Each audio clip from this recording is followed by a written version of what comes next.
हमें सब्जेक्ट पे ही बात रखनी चाहिए। और आज का विषय है ईवीएम जो है इलेक्ट्रॉनिक वोटिंग मशीन भांडाफोड़, अर्थात ईवीएम मशीन में होने वाले घोटाला का पर्दाफाश और शासन प्रति जमात बनो डॉक्टर बाबा साहब आम्बेडकर का कथन एक गंभीर चर्चा। ईवीएम का जो भंडाफोड़ है उसके लिए वामन मेश्राम साहब हमें ज़्यादा मार्गदर्शन देंगे।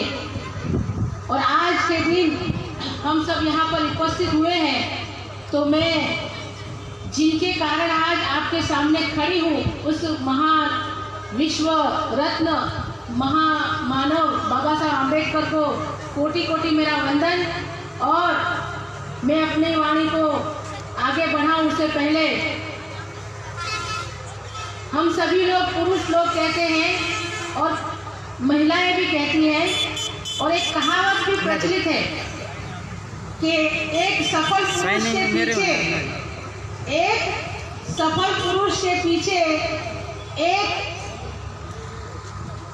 एक मजबूत महिलाओं का हाथ होता है। एक सफल पुरुष के पीछे एक मजबूत महिला का हाथ होता है। लेकिन मैं एक महिला होने के नाते मैं ये नहीं कहूंगी कि मेरे पीछे किसी महिला का हाथ है, लेकिन मेरे पीछे मेरे बाबा साहब आम्बेडकर का हाथ है। मेरे पीछे एक युग पुरुष का हाथ है जिन्होंने मुझे जन्म तो मेरी माँ के कोख से मैंने लिया, लेकिन मैं सही इंसान हूँ और इंसान के तहत मुझे समझा।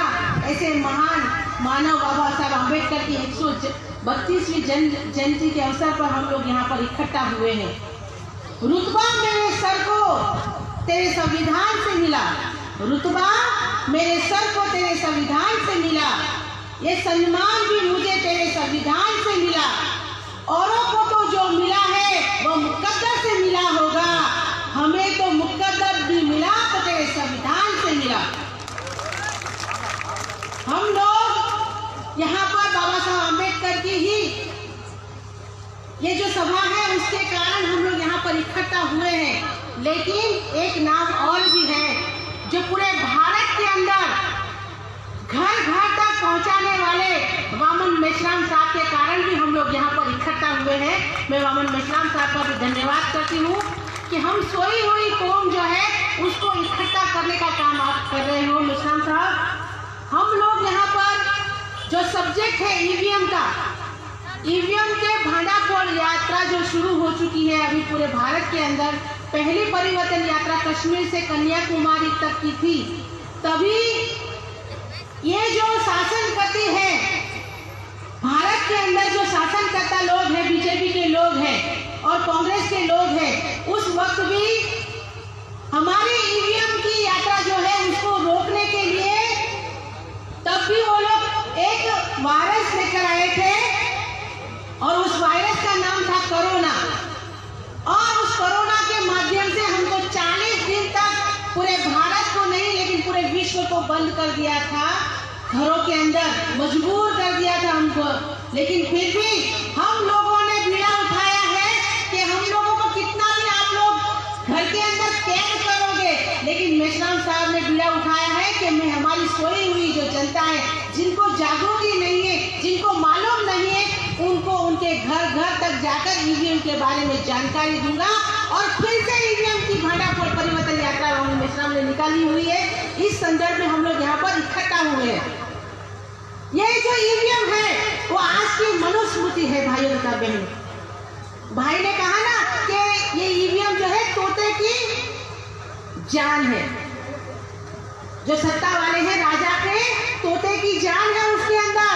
तो ये जो ईवीएम मशीन है वो जो है उसके बारे में जानकारी पूरे भारत के अंदर 2013 से वामन मेश्राम साहब ने लोगों तक पहुंचाने की तैयारी किया।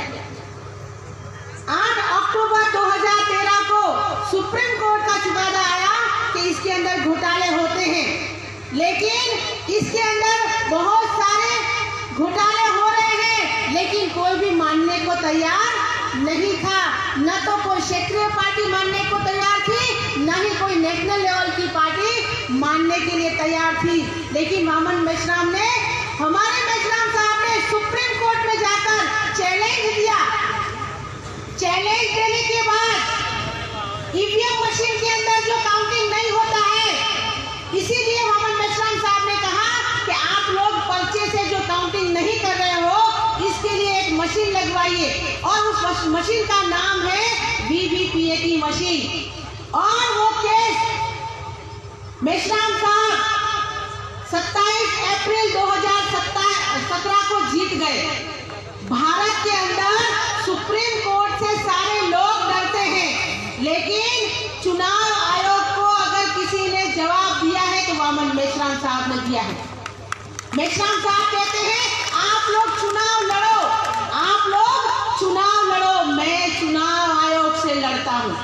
आप लोग चुनाव से लड़ो, मैं चुनाव आयोग से लड़ता हूँ, क्योंकि ये जो ईवीएम मशीन है, ईवीएम मशीन चोर है और चुनाव आयोग चोरों का सरदार है। तो इस चोरों को, सरदार को पकड़ने के लिए वीवीपीएटी मशीन तो लगा दी गई, लेकिन फिर भी ये लोगों ने वोटिंग मशीन लगाने के बाद भी, वीवीपीएटी मशीन लगाने के बाद भी उसके अंदर से जो निकलने वाली पर्ची है उसकी गिनती आज तक नहीं कर रहे हैं। आप लोगों को क्या प्रॉब्लम है? किस बात का आप लोगों को डर है?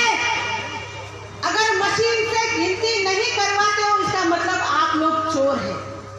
एक मेरे को इंटरव्यू देने वाली एक महिला ने मुझे पूछा कि बहन आप लोग कह रहे हो कि ईवीएम से गड़बड़ी होती है, लेकिन ये जो कागज निकलता है उसका तो बहुत पैसा लगता है, और इसके अंदर मैन पावर भी लगेगा और बहुत समय लगेगा।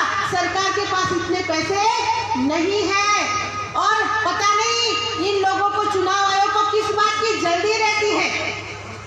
हमें किसी भी चुनाव का रिजल्ट के लिए हमें कोई जल्दी नहीं है।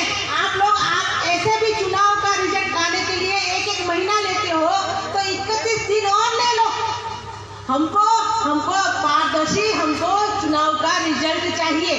तो मैंने उस मैडम के चैनल के माध्यम से कहा है कि बहन, आप चुनाव आयोग और आज की जो सरकार है उसको कह देना कि निशा वामन मेश्राम जो है राष्ट्रीय प्रचारक है। चुनाव से एक महीना पहले, चुनाव के एक महीना पहले हमें सरकार कह दे कि इसका इतना खर्चा आने वाला है, तो मैं निशा मेश्राम पूरे भारत की महिलाओं को आह्वान करूंगी, मेरे मूल निवासियों को आह्वान करूंगी, एक रुपये की आजादी का आंदोलन चलाएंगे और हम लोग रुपया इकट्ठा करके चुनाव आयोग के मुंह पर मारेंगे और कहेंगे जाओ पर्ची की गिनती करो, और हमें पारदर्शी रिजल्ट देखो दो आप लोग। तो आप सभी लोगों को मैं कहना चाहती हूँ, आप लोग सभी लोग हमारे मेश्राम साहब के कंधों से कंधे मिलाकर, कदमों से कदम मिलाकर आप लोगों को इस आंदोलन को साथ और सहयोग देना होगा। नहीं तो क्या होगा? वोट हमारा, राज किसका? वोट हमारा, राज तुम्हारा नहीं चलेगा। काशीराम ने कहा था ना कि वोट हमारा, राज तुम्हारा, वोट हमारा, राज तुम्हारा। अरे बोलो तो सही, नहीं चलेगा। वोट हमारा, राज तुम्हारा, नहीं चलेगा, नहीं चलेगा। वोट हमारा, राज तुम्हारा, तो वोट हमारा, राज तुम्हारा नहीं चलेगा। जानते हो तो फिर इस बलात्कारियों को, ऐसे दुष्ट लोगों को क्यों अपने सर पर बिठा कर रखा हुआ है? काशीराम ने भी कहा था, वोट की कीमत अपनी बेटी की कीमत के समान समझो। अपनी बेटी की इज्जत जैसा आप लोग समझते हो, इसी तरह से वोट की भी इज्जत जानो। तुम लोग जब अपनी बेटी और बहन की जब शादी करवाते हो, तो किसी अच्छे इंसान की सोचते हो ना, ढूंढते हो ना अपनी बेटी के लिए।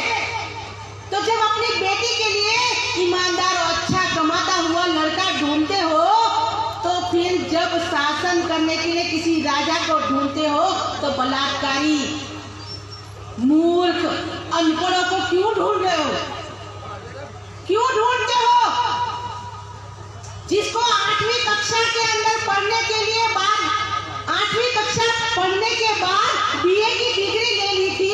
मुझे तो समझ में नहीं आता, उस वक्त में अनपढ़ों को भी नौकरी मिल जाती थी, तीसरी कक्षा वाले को भी नौकरी मिल जाती थी, बीए वाले को चाय बेचने की क्या जरूरत थी, बीए पास को चाय बेचने की क्या जरूरत पड़ी। इसीलिए मैं आप लोगों को कहना चाहती हूँ कि ऐसे आदमी को तुम लोगों ने सर पे बिठा रखा है जो अपनी बीवी का भी नहीं हुआ, जो अपनी बीवी का नहीं हुआ, हमारा क्या होगा। तो हमें ऐसे लोगों को सत्ता से उतार फेंकना होगा। तख्त बदल दो, ताज बदल दो, बेईमानों का राज बदल दो। तो समय आ चुका है आप लोगों को तख्त बदलने का और हमको शासन करती जमात बनने का समय है।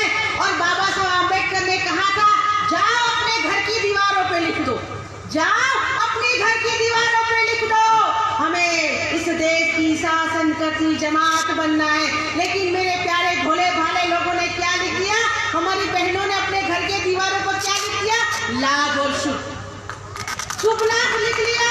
अरे शुभ लाभ लिखने से कोई लाभ होने वाला नहीं है। हमें शासन करती जमात बनना है और शासन करती जमात बनने से हमें कोई भी रोक नहीं सकता, क्योंकि हमारा नेतृत्व वामन मेश्राम साहब है, हमारा नेतृत्व वामन मेश्राम साहब है और उनके नेतृत्व में हम जल्द से जल्द आजादी की ओर चले जाएंगे। हमारे ज्योतिबा फुले ने भी कहा था कि जब तक अंग्रेज इस देश में है, जब तक अंग्रेज इस देश में है, तब तक शूद्र और अतिशूद्र को मौका है, आप लोग आजादी ले लो। तो मैं अपने भाइयों तथा बहनों को कहना चाहती, जब तक वामन मेश्राम साहब जीवित है, जब तक मेश्राम साहब है, तब तक इन पाखंडियों से सत्ता छीन लो, उसके बाद हमको सत्ता मिलने वाली नहीं है। हमें राजा बनने के लिए वामन मेश्राम साहब के नेतृत्व को हमें सत्ता पे लाने के लिए आगे लाना होगा।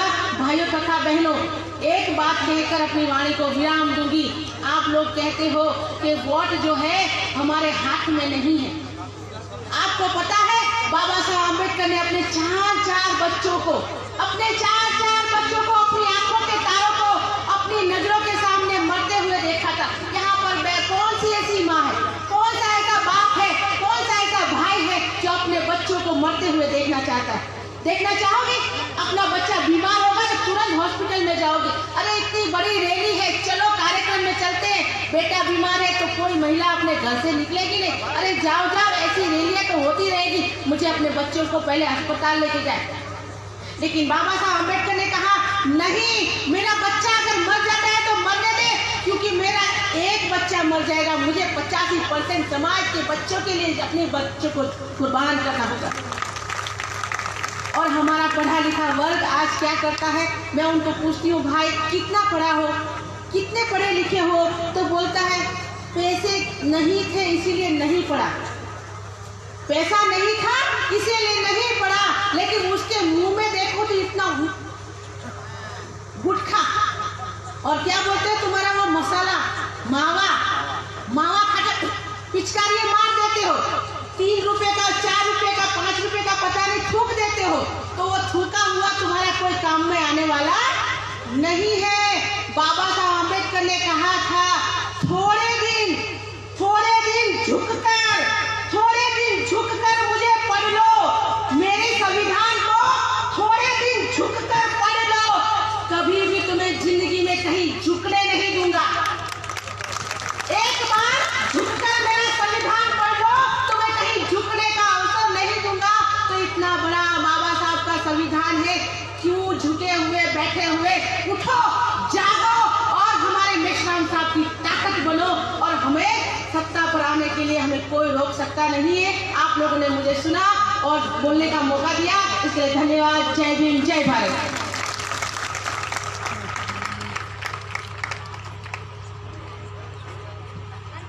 धन्यवाद मैडम निशाबेन।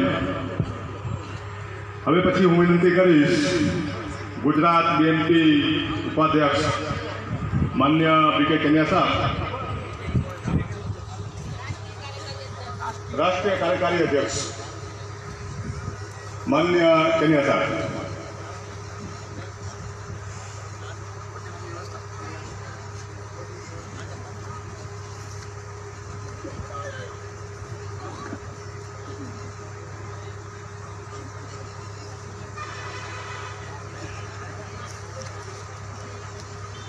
साथियों, मूल निवासी समाज में समय समय पर जन्मेला अपना संतों, गुरुओं, महापुरुषों ने मारा वंदन। आज 14 अप्रैल विश्व विभूति महामानव, भारतीय संविधान के निर्माता, आधुनिक भारत के निर्माता,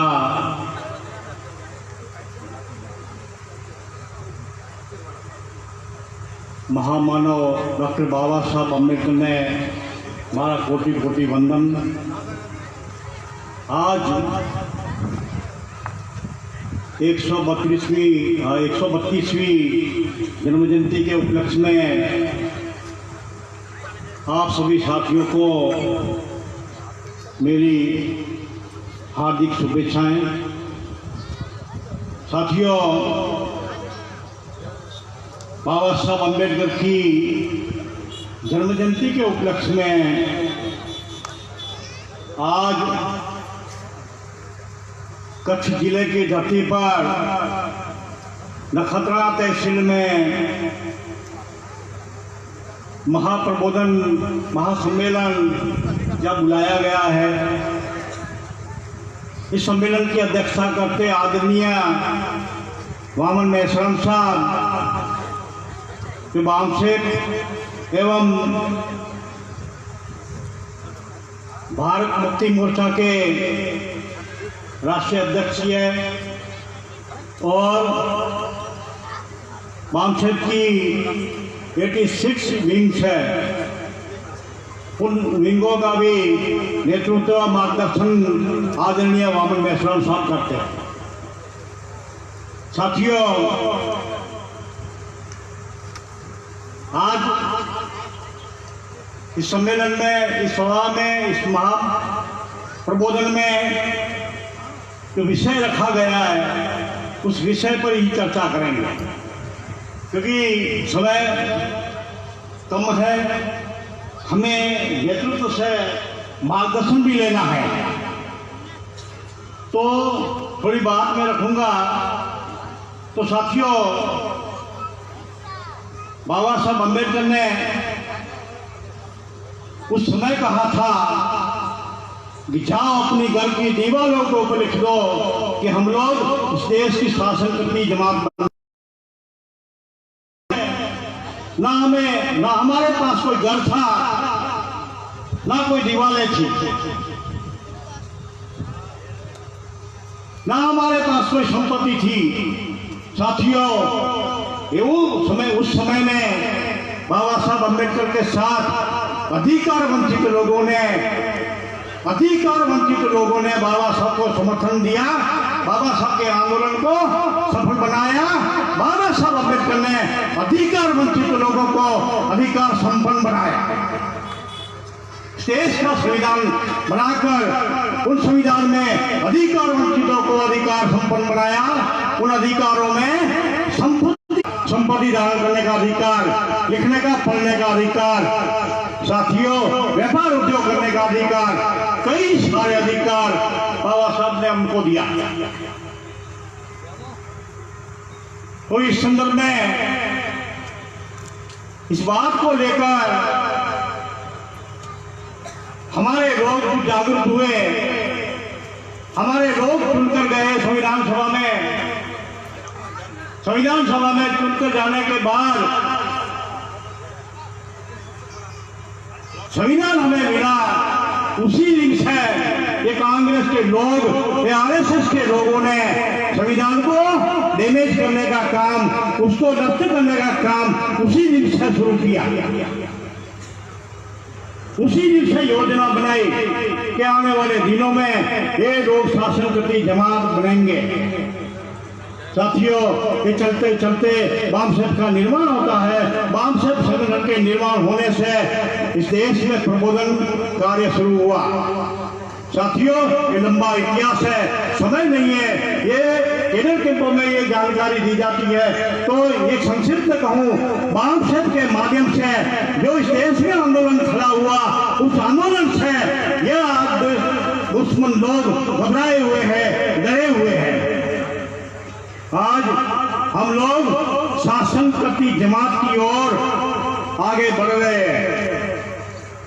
माननीय कांशीराम साहब ने बाबा साहब के बाद इस देश में मूल निवासी बहुजनों को राजनीतिक चेतना जगाने का काम किया। राजनीतिक चेतना जगने से ब्राह्मण जग गए, इस देश का दुश्मन जाग गया। दुश्मन जागने से कई हथकंडे इन्होंने अपनाए, चुनाव में कई गफला, कई रणनीतियां बनाई। हम लोग सफल ना हो, हम लोग इस देश को शासन ना कर सके, इसके लिए इन्होंने पूरा बंदोबस्त किया हुआ है। साथियों, इनकी हम चर्चा करने जाए तो चुनाव आयोग प्रतिदिन वो चिंतित है कि देश में आरएसएस का शासन कैसे स्थापित हो। चुनाव आयोग इससे चिंतित है, आरएसएस के लोग चिंतित है, हर दिन हर रात वो टाइम कर रहे हैं, हम लोग केवल सुन रहे हैं। अभी गीत बज रहा था, बाबा आएंगे, वो गीत के वर्ड थे बाबा आएंगे। अभी कोई बाबा आने वाला नहीं है। कई हजार साल से हम लोग इंतजार कर रहे हैं। हमारे लोग भजन में, वाणी में कह रहे हैं आएगा, हमारा उद्धार करने के लिए आएगा, पश्चिम से आएगा, उत्तर से आएगा, कहीं से आने वाला नहीं है। आने वाला ये आ चुका है, हमारे सामने है, आपके सामने है। यही व्यक्ति है, यही ड्रीम है। साथियों, इस देश में जो आंदोलन चल रहा है, बामसेट के माध्यम से बड़े पैमाने पर इस देश में आंदोलन चल रहा है। बाबा साहब अम्बेडकर को इस बात की आशंका थी। उस समय 28 अक्टूबर 1951 को बाबा साहब ने कहा था कि देश में निष्पक्ष चुनाव नहीं हो रहे।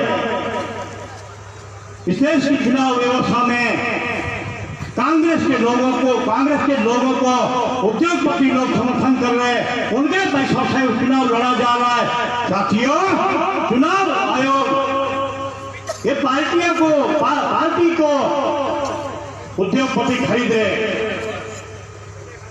इस तरह से कांग्रेस के लोगों ने चुनाव लड़ा, उनको टाटा, बिरला, दालमिया, ग्रासिम के उद्योगपतियों ने समर्थन किया, पैसा प्रोवाइड किया और सरकारें बनाई।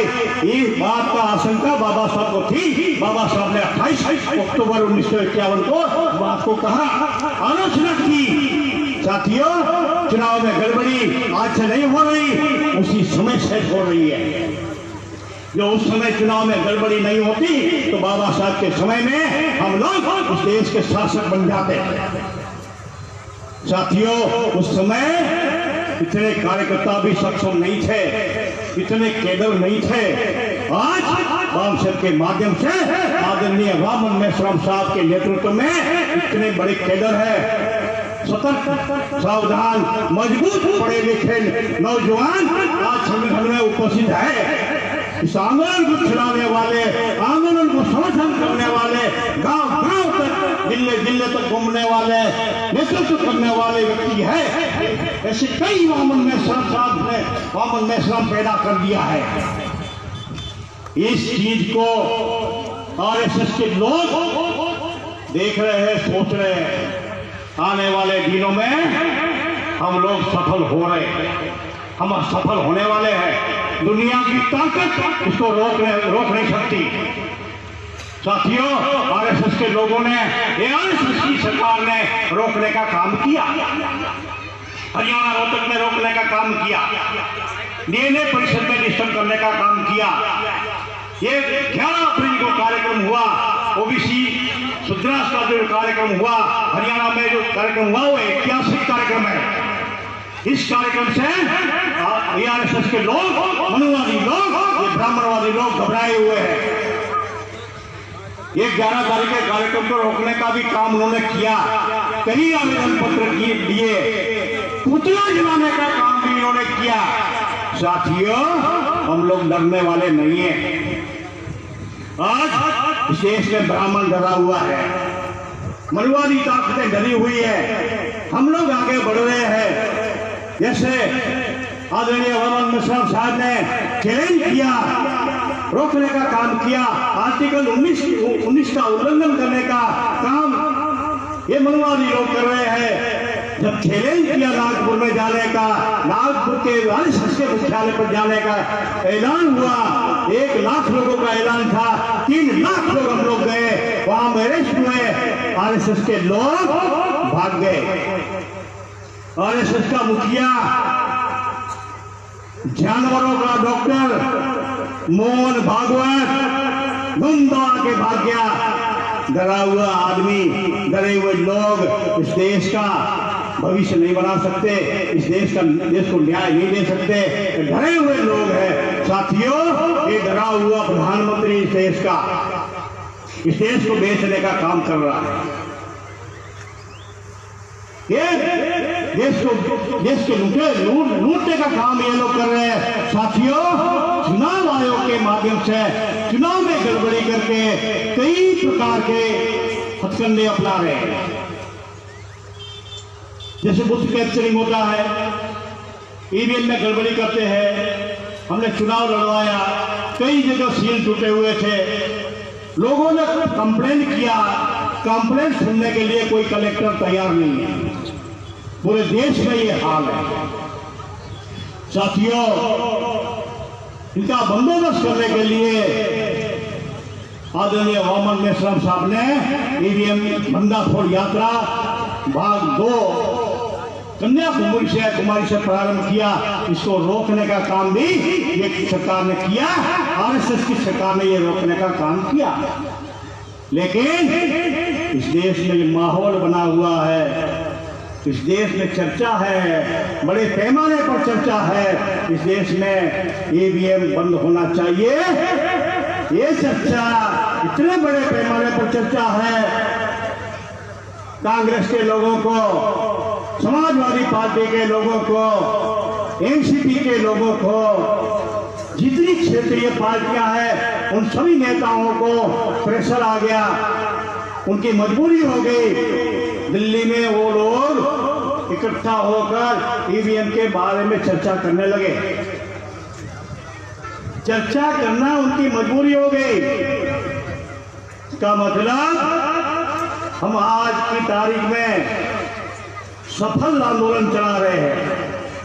ये सफलता के वजह से, ये सफलता RSS के लोगों को दिखाई दे रही है। यह इस देश का मूल निवासी आने वाले चंद दिनों में आजाद होने वाला है, इस देश में आजाद होने वाला है। साथियों, ये आजाद लोग होता है, इसीलिए कई प्रकार की षड्यंत्रकारी नीतियां अपना रहे हैं। हम एक अच्छी बात करते हैं, कुछ गद्दार टाइप के लोगों को उन्होंने पकड़ा, गद्दार टाइप के लोगों ने उनको पकड़ा, उन गद्दारों को उन्होंने ये काम दिया, आंदोलन को डिस्टर्ब करने का काम किया। लेकिन सारे देश में वो सफल नहीं हुए। या आम कक्ष के लोगों ने भी उनका बंदोबस्त कर दिया है, वो कहीं भी सफल होने वाले नहीं है। चाहे RSS उनके बाप RSS जो है वो कितना भी उनको समर्थन करे, कितना भी चिंता दे, कितना भी पैसा दे, वो बिके हुए लोगों को हम सफल होने नहीं देंगे। इस आंदोलन को किसी भी हाल में हमको सफल करना है। साथियों, हम कच्छ के लोग इस आंदोलन को सफल करेंगे। आदरणीय हेमंत मिश्रा साहब के इस आंदोलन को किसी भी हाल में हम समर्थन करेंगे। ऐसी आशा और अपेक्षा के साथ जय भीम, जय भारत, जय मुनिवासी, जय संविधान।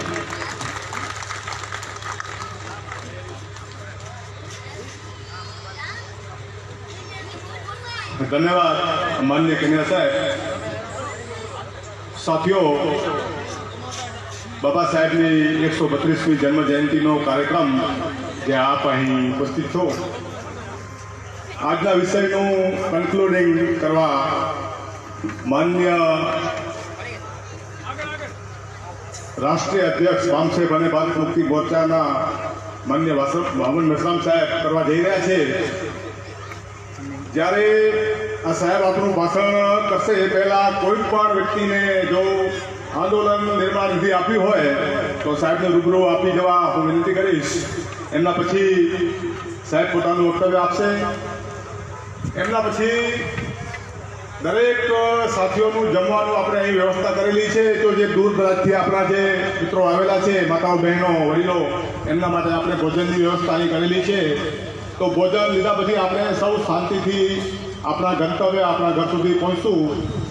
તો સાહેબનું જે આપણું આજના વિષય ઉપર જ્યારે કન્ક્લુડિંગ ભાષણ થાય એ પહેલાં જે પણ વ્યક્તિઓને મહાપુરુષ આંદોલન નિર્માણ નિધિ આપ્યું હોય તો અહીં આપી શકે છે.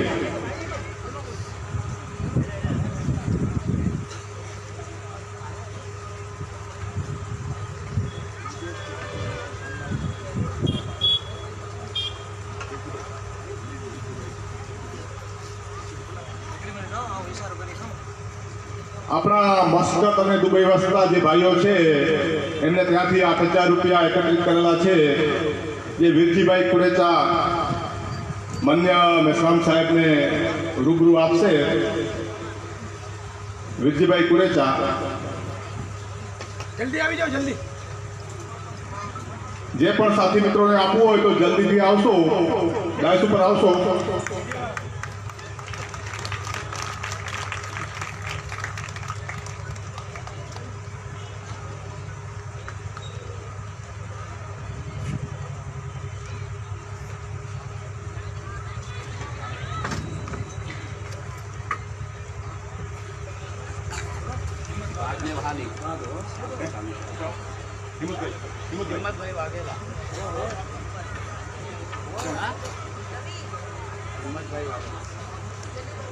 હિંમતભાઈ વાઘેલા બથલથી 500 રૂપિયાની ધનરાશિ માન્ય મેસરામ સાહેબને આપવા માંગે છે.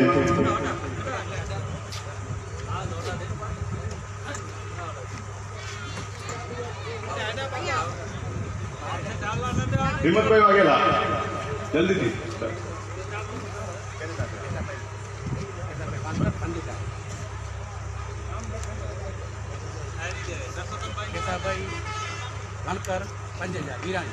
ખેતાભાઈ વણકર વિરાણીવાળા 5,000 રૂપિયાની રાશિ મેસરામ સાહેબને સુપુર્દ કરવા માંગે છે. ધન્યવાદ.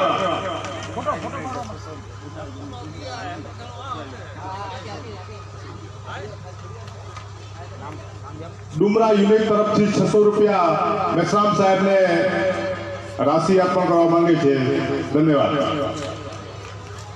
ફોટો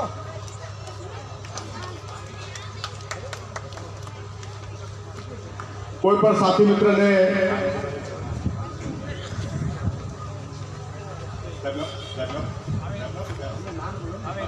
કાનજીભાઈ ચૌહાણ માનવા વિભાગના મંત્રી, માનવા વિભાગના પ્રમુખ શ્રી સાહેબને રાશિ અર્પણ કરશે.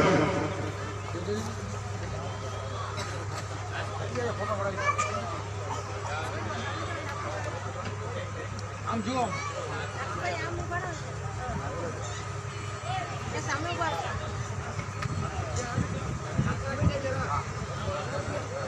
કેટલા?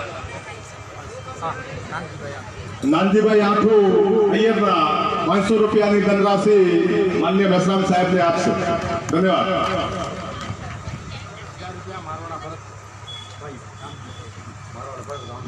1,000 રૂપિયા મારવાડા ભરતભાઈ રામજી આંદોલન નિર્માણ નિધિમાં 1,000 રૂપિયા સાહેબશ્રીને અર્પણ કરી રહ્યા છે. ધન્યવાદ.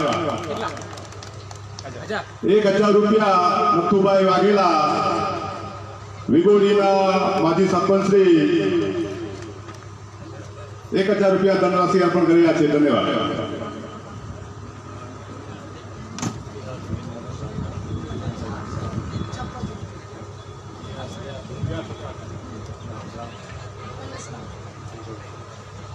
बिहार छपरा से हमारे साथी 500 रुपया की धनराशि साहब को अर्पण करने जा रहे हैं.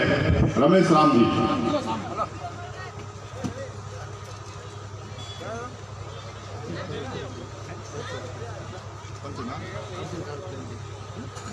અર્જુનભાઈ ચારુભાઈ ચંદે 500 રૂપિયાની ધનરાશિ મેશ્રામ સાહેબને અર્પણ કરવા જઈ રહ્યા છે. ધન્યવાદ. જખુભાઈ સુંડા ગામ ખંભરા 500 રૂપિયાની ધનરાશિ સાહેબશ્રીને અર્પણ કરી રહ્યા છે. ધન્યવાદ.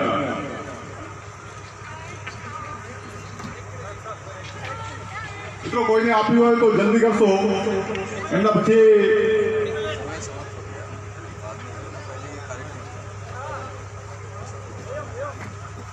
व्योम नरेंद्र कुंवट व्योम नरेंद्र कुंवट વ્યોમ नरेंद्र कुंवट કુંવર 500 રૂપિયાની ધનરાશિ સાહેબશ્રીને અર્પણ કરી રહ્યા છે. ધન્યવાદ. 500 રૂપિયા નર્મદાબેન ચાવડા મહાપુરુષ આંદોલન નિર્માણ નિધિમાં 500 રૂપિયા સાહેબને અર્પણ કરી રહ્યા છે. ધન્યવાદ બેનશ્રી.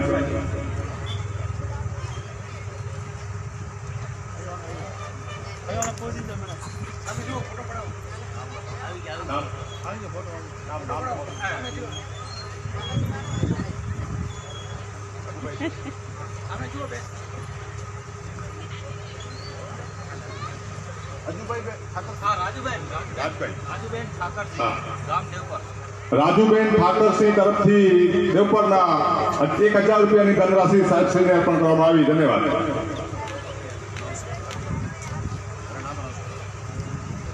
હવે પછી આજના વિષયનું કન્ક્લુડિંગ કરવા હું વિનંતી કરીશ રાષ્ટ્રીય અધ્યક્ષ માન્ય વામન મેશ્રામ સાહેબ.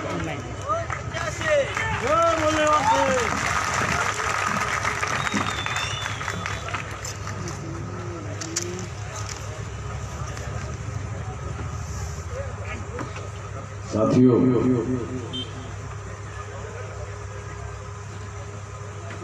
आज मामसेब और भारत मुक्ति मोर्चा के द्वारा कच्छ विभाग में डॉक्टर बाबा साहब अम्बेडकर की 132वीं जन्म जयंती का कार्यक्रम आयोजित किया गया है। इस कार्यक्रम में सबसे पहले मैं सभी लोगों को आज के दिन शुभकामनाएं प्रेषित करता हूं और चर्चा करने के लिए जो विषय चर्चा करने के लिए रखे गए हैं तो विषय है इलेक्ट्रॉनिक वोटिंग मशीन में घोटाला करके जो चुनाव हो रहा है उसके बारे में लोगों को जानकारी नहीं है, तो उसके बारे में जो सारे देश भर में अभियान चल रहा है तो इस विषय पर भी आप लोगों को यहाँ विषय रखा गया है। और शासन करती जमात बनो बाबा साहब अम्बेडकर के द्वारा अपने लोगों को जो संदेश दिया गया था उसको भी यहाँ विषय रखा गया है। दोनों विषयों के बारे में कुछ बातें आप लोगों को बताना चाहता हूँ। साथियों, ईवीएम मशीन के संबंध में 8 अक्टूबर 2013 को सुप्रीम कोर्ट ने निर्णय दिया कि ईवीएम मशीन के द्वारा फ्री, फेयर एंड ट्रांसपेरेंट चुनाव नहीं हो सकता। फ्री यानी भ्रष्टाचार मुक्त चुनाव ईवीएम मशीन के द्वारा नहीं हो सकता। फेयर अंग्रेजी शब्द है, उसका मतलब है निष्पक्ष चुनाव नहीं हो सकता। ट्रांसपेरेंट का मतलब है पारदर्शी चुनाव नहीं हो सकता। ये निर्णय सुप्रीम कोर्ट ने 8 अक्टूबर 2013 को दिया। अभी 23 चल रहा है, तो लगभग 10 साल पहले ये निर्णय दिया है। और इसके पहले मैंने सारे देश भर में जो अभियान चल रहा है अभी भी, तो सुप्रीम कोर्ट के जजमेंट की कॉपी भी हम लोगों ने सोशल मीडिया में डिक्लेयर की हुई है कि कोई भी व्यक्ति सुप्रीम कोर्ट की जजमेंट की कॉपी जो अंग्रेजी में है पढ़ना चाहता है तो अवेलेबल है। साथियों, यानी ईवीएम मशीन के द्वारा फ्री, फेयर एंड ट्रांसपेरेंट चुनाव नहीं हो सकता, ये मैं नहीं कह रहा हूं, ये सुप्रीम कोर्ट कह रहा है। सुप्रीम कोर्ट भारत के संविधान के अनुसार बनाई हुई सबसे बड़ी अदालत है। हमारे बहुत सारे लोगों को यह जानकारी नहीं है। सुप्रीम कोर्ट कोई कच्छ विभाग के किसी तहसील की मैजिस्ट्रेट की कोर्ट नहीं है। अगर कच्छ विभाग के मैजिस्ट्रेट की कोर्ट ने कोई फैसला दिया तो वो जिला कोर्ट में बदल भी सकता है, डिस्ट्रिक्ट कोर्ट में बदल भी सकता है, मगर सुप्रीम कोर्ट का दिया हुआ फैसला उसके ऊपर कोई अदालत नहीं है, वो सबसे बड़ी अदालत है। इसलिए ये फैसला बदलने वाला फैसला नहीं है। कौन सा फैसला? कि ईवीएम मशीन के द्वारा भ्रष्टाचार से मुक्त चुनाव नहीं हो सकता, पारदर्शी चुनाव नहीं हो सकता, निष्पक्ष चुनाव नहीं हो सकता। ये निर्णय सुप्रीम कोर्ट ने दिया हुआ है और सुप्रीम कोर्ट का दिया हुआ जो निर्णय है वो निर्णय फाइनल है, क्योंकि सुप्रीम कोर्ट भारत के संविधान के अनुसार आखिरी अदालत है और सबसे बड़ी अदालत है और संवैधानिक अदालत है। ये संवैधानिक कोर्ट है, संविधान के द्वारा निर्माण किया हुआ ये सबसे बड़ा कोर्ट है। दूसरी महत्वपूर्ण बात मैं आपको बताना चाहता हूं, सुप्रीम कोर्ट का दिया हुआ फैसला संविधान के अनुसार उसे कानून का दर्जा हासिल होता है। सुप्रीम कोर्ट का दिया हुआ जो फैसला होता है उसे कानून का दर्जा हासिल होता है। आपको समझने के लिए उदाहरण देता हूं। अगर पुलिस वालों ने किसी नागरिक को अरेस्ट कर लिया, जेल में डाल दिया और सुप्रीम कोर्ट ने ऑर्डर दे दिया कि उसको छोड़ दो, तो पुलिस वालों को छोड़ना पड़ता है। समझ में आ रहा है? जो पुलिस वाला अगर सुप्रीम कोर्ट के ऑर्डर के अनुसार अमल नहीं करेगा तो पुलिस वाला ही जेल में जा सकता है। आप लोगों को तो इतना ही मालूम है कि पुलिस वाले ही लोगों को जेल में डालते हैं, इतना ही मालूम है। कानून का उल्लंघन अगर पुलिस वाले करते हैं तो पुलिस वालों को भी जेल में डाला जा सकता है। ये संवैधानिक व्यवस्था है, हाई कोर्ट के पास पावर है, सुप्रीम कोर्ट के पास पावर है। ये समझाने के लिए उदाहरण दे रहा हूं ताकि बात आपको समझ में आ जाए कि पुलिस अथॉरिटी भी कोर्ट के ऑर्डर का उल्लंघन नहीं कर सकती। सुप्रीम कोर्ट के पास तो इतना पावर है कि पुलिस कमिश्नर को सुप्रीम कोर्ट के सामने अगर मान लो कोर्ट ने बुलाया, पुलिस कमिश्नर को बुलाएगा, हाजिर हो तो हाजिर होना पड़ेगा। तो सुप्रीम कोर्ट वहीं पर ही पुलिस कमिश्नर को ऑर्डर देके इसको अरेस्ट करके ले जाओ, वहीं से वहीं अरेस्ट करके ले जाने का भी ऑर्डर दे सकती है। मैं आपको सुप्रीम कोर्ट के पावर के संबंध में, उसके अधिकार के संबंध में बता रहा हूं। उसका दिया हुआ फैसला संविधान के अनुसार उसे कानून का दर्जा हासिल है। तो सुप्रीम कोर्ट ने 8 अक्टूबर 13 को फैसला दिया कि ईवीएम मशीन के द्वारा फ्री, फेयर एंड ट्रांसपेरेंट चुनाव नहीं हो सकता। फ्री यानी भ्रष्टाचार मुक्त चुनाव नहीं हो सकता, फेयर यानी निष्पक्ष चुनाव नहीं हो सकता, ट्रांसपेरेंट यानी पारदर्शी चुनाव नहीं हो सकता। ये सुप्रीम कोर्ट का दिया फैसला है। इसके बावजूद भी कुछ लोग हैं जो ऐसा कहते हैं ईवीएम में कोई गड़बड़ी नहीं होती है, कोई घोटाला नहीं होता है। रामन मेश्राम पागल आदमी है, वो कुछ भी बोलते रहता है। कुछ लोग ऐसा इसके बावजूद भी, सुप्रीम कोर्ट का दिया हुआ फैसला होने के बावजूद भी कुछ लोग ऐसा कहते हैं ईवीएम में कोई गड़बड़ी नहीं होती है, कोई घोटाला नहीं होता है। ऐसा मानने वाले लोग गधे की औलाद है। ऐसा मानने वाले लोग गधे की औलाद है। कुछ लोगों ने मुझे कहा टेलीफोन करके, मेश्राम जी आपके मुंह में ये गधे की औलाद वाला शब्द शोभा नहीं है। तो मैंने उसको कहा ठीक है, मैं इसको बदल देता हूं। तो पहले मेरा एक छोटा सवाल है कि सड़क पर या रास्ते से गधा जा रहा है तो क्या कहो?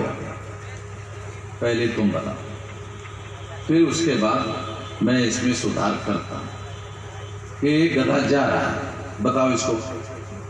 तो कहा कि गधा जा रहा है। यही कहोगे ना? तो कहा ये यानी गधा जा रहा है। तो तुम भी कहोगे हाँ गधा जा रहा है। गधे को कहोगे नहीं नहीं नहीं गधा नहीं, एक पंडित जा रहा है। कहोगे एक पंडित जा रहा है, कहोगे वो पंडित जा रहा है। अगर तुम गधे को पंडित कहोगे और पंडित जा रहा कहोगे तो तीसरा आदमी कहेगा कि जो ओरिजिनल गधा है वो गधा नहीं है, गधे को पंडित कहने वाला ही गधा है।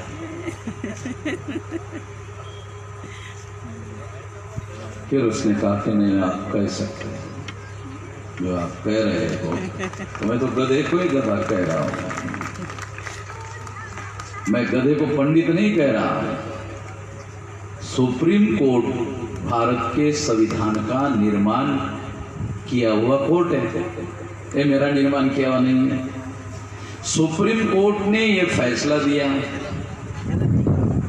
जिसे संविधान का दर्जा और कानून का दर्जा हासिल है।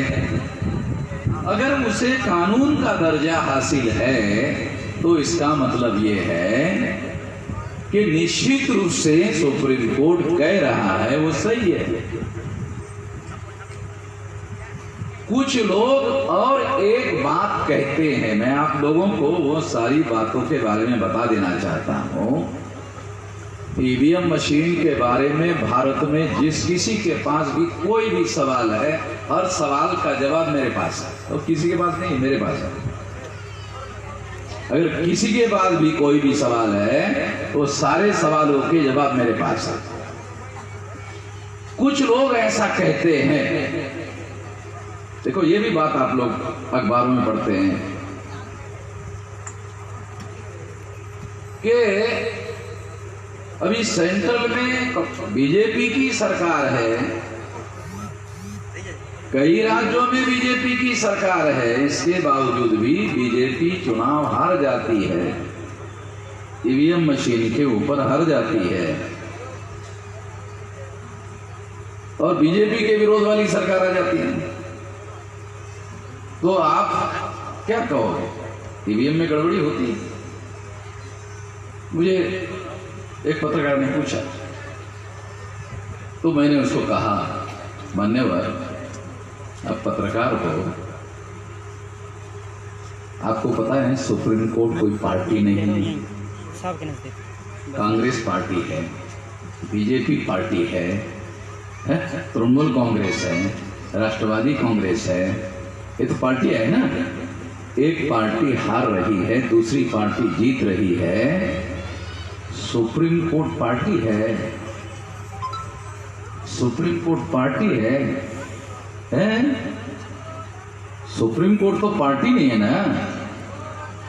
सुप्रीम कोर्ट कोर्ट है। दो आदमी जब कोर्ट में अपना मामला सच साबित करने के लिए जाते हैं और कोर्ट जब फैसला देती है कि नहीं तेरा सच नहीं है उसका सच है, मानते हो ना? मानते। तो सुप्रीम कोर्ट तो सबसे बड़ा कोर्ट है, उसके ऊपर कोई कोर्ट नहीं है। तो सुप्रीम कोर्ट ने इस बात को मान लिया, स्वीकार कर लिया कि ईवीएम मशीन के द्वारा फ्री, फेयर एंड ट्रांसपेरेंट चुनाव नहीं हो सकता। जब सुप्रीम कोर्ट ने फैसला दिया, सुप्रीम कोर्ट ने फैसला देने के बाद भी तुम नहीं मानते हो। सुप्रीम कोर्ट कोई पार्टी थोड़ी है, कांग्रेस पार्टी है, बीजेपी पार्टी है, तृणमूल कांग्रेस पार्टी है, आम आदमी पार्टी है, सुप्रीम कोर्ट पार्टी नहीं है। सुप्रीम कोर्ट भारत के संविधान के अनुसार बनाया हुआ कोर्ट है और उस कोर्ट का दिया हुआ फैसला सभी पार्टियों को मानना पड़ता है। जो पार्टी नहीं मानती है उनको भुगतना पड़ता है। तो जो लोग ऐसा कहते हैं कि ये पार्टी की सरकार है, इसके बावजूद भी वो चुनाव में हार रही है, तो चुनाव में एक पार्टी जीतेगी दूसरी पार्टी हारेगी, तो ऐसा तो होता रहेगा। इसके आधार पर ईवीएम मशीन निर्दोष है या दोषी है ये सिद्ध नहीं होता। कोर्ट उसको सिद्ध कर सकती है कि ईवीएम मशीन में घोटाला होता है या नहीं होता है, एक कोर्ट सिद्ध कर सकता है। तो कोर्ट, भारत के सबसे बड़ी कोर्ट सुप्रीम कोर्ट ने सिद्ध किया कि ईवीएम मशीन के द्वारा फ्री, फेयर एंड ट्रांसपेरेंट चुनाव नहीं हो सकता। फ्री यानी भ्रष्टाचार मुक्त चुनाव नहीं हो सकता, फेयर यानी निष्पक्ष चुनाव नहीं हो सकता, ट्रांसपेरेंट। सबसे बड़ी अदालत जर्मन बड़ा देश है, वहां के सुप्रीम कोर्ट ने फैसला दिया ईवीएम मशीन अनकॉन्स्टिट्यूशनल है, असंवैधानिक है, इसको चुनाव में उपयोग और प्रयोग नहीं किया जा सकता, डायरेक्ट पाबंदी लगा। इस सरकार को ईवीएम मशीन लगाने का कोई अधिकार नहीं। तो जर्मन में सुप्रीम कोर्ट असंवैधानिक है, भारत में संवैधानिक कैसे हो सकती?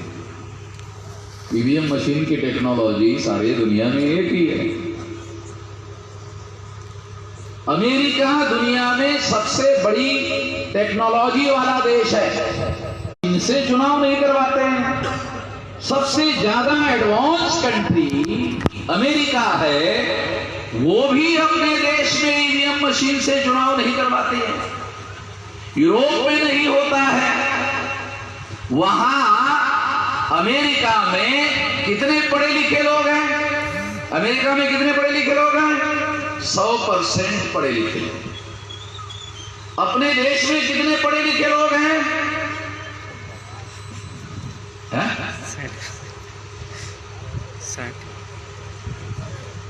मुश्किल है ऐसा ना, गधे लोगों की ज्यादा संख्या है।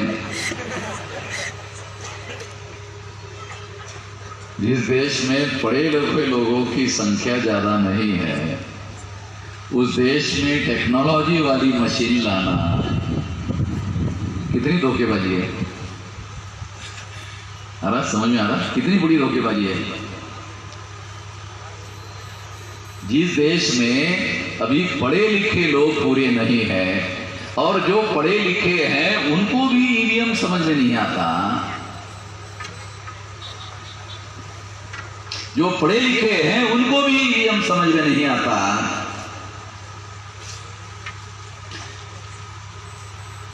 जब चुनाव आयोग ने दिल्ली में इसका ईवीएम का प्रदर्शन किया और हैदराबाद के सॉफ्टवेयर इंजीनियर उसको बुलाया कि आप इस मशीन को हैक करके दिखाओ।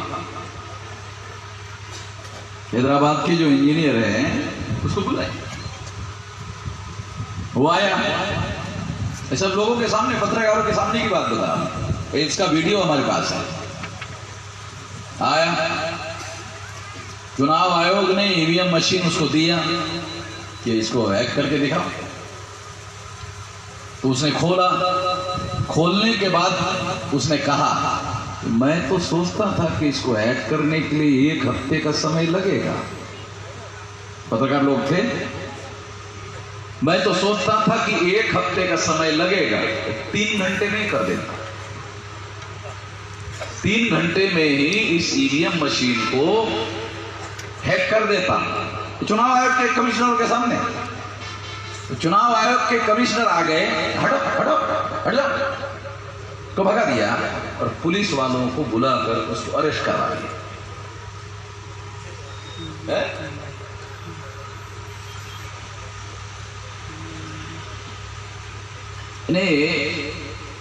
ये सारी चीजें हमारे पास रिकॉर्डेड है। मैं सारी चीजें जो बोल रहा हूं, क्योंकि मैं अभी उत्तर प्रदेश से, सारे देश भर में मेरा अभियान चल रहा है, तो सारे डॉक्यूमेंट्री मेरे पास 3 बड़ी बड़ी फाइलें हैं ईवीएम में घोटाले, तो साथ में लेकर ही चलता हूँ। उत्तर प्रदेश से आया हूँ, वहीं कार्यक्रम के लिए वो फाइलें मेरी है। यहाँ मैं वो फाइलें लेकर नहीं है, नहीं तो आपको भी वो सारे डॉक्यूमेंट दिखाता। तो जिस किसी को भी डॉक्यूमेंट्री एविडेंस चाहिए वो मेरे को लिखे, तो आपके पास भी वो डॉक्यूमेंट हम लोग सप्लाई करेंगे। ईवीएम मशीन में घोटाला कैसे होता है उसके सबूत। तो मैं आप लोगों को ये बताना चाहता हूं कि हमारे देश में जो अनपढ़ लोगों की संख्या ध्यान में अगर रखी होती तो ईवीएम मशीन हमारी सरकार ने नहीं लाया होता। क्यों लाया है ना सवाल, क्यों लाया है सवाल है, क्यों लाया? देखो, इस देश में बामसेब के द्वारा एक जागृति का बड़ा अभियान चलाया गया और 81 में कांशीराम जी ने कई राज्यों में DS4 के नाम पर चुनाव लड़वाए। ये वोट हमारा, राज तुम्हारा, नहीं चलेगा, नहीं चलेगा। देश में कांग्रेसी सरकार थी, तो उनको लगा, अरे बाप रे बाप, ये तो अनपढ़ से अनपढ़ आदमी को भी समझ में आ जाएगा, वोट हमारा और राज तुम्हारा, नहीं चलेगा, नहीं चलेगा, नहीं चलेगा। तो आज साधारण से साधारण बुद्धिमान आदमी की जरूरत नहीं है, इस साधारण से साधारण आदमी को समझ में आ जाएगा, तो हमारा वो सत्ता से सारा नियंत्रण खत्म हो जाएगा। सरकार कांग्रेस की थी, तो कांग्रेस ने पहला प्लान बनाया। ईवीएम मशीन लाने का काम भारतीय जनता पार्टी ने नहीं किया। मैं भारतीय जनता पार्टी को सज्जन होने का सर्टिफिकेट नहीं दे रहा, वो तो बदमाश है। भारतीय जनता पार्टी के लोग तो बदमाश है ही है। मगर मैं आप लोगों को जो फैक्ट है वो बता रहा हूं, वो तथ्य बता रहा हूं कि ईवीएम मशीन लाने का काम 84 में कांग्रेस के अभिषेक मनु सिंघवी ने पार्लियामेंट में प्रस्ताव रखा और पार्लियामेंट में प्रस्ताव रखने के बाद विरोधी पार्टी के नेता अटल बिहारी वाजपेयी थे, उन्होंने उसका समर्थन किया और इस तरह से वो कानून पास हो गया 84 में। और इस तरह से कांग्रेस ने इस देश में ईवीएम मशीन लाने का कानून बनाया है। तो ये भी आप लोगों को मालूम होना चाहिए, लोगों को जानकारी होनी चाहिए कि आज वास्तव में ये किस बैकग्राउंड के तहत, किस पार्श्वभूमि के तहत इस मशीन को लाया गया।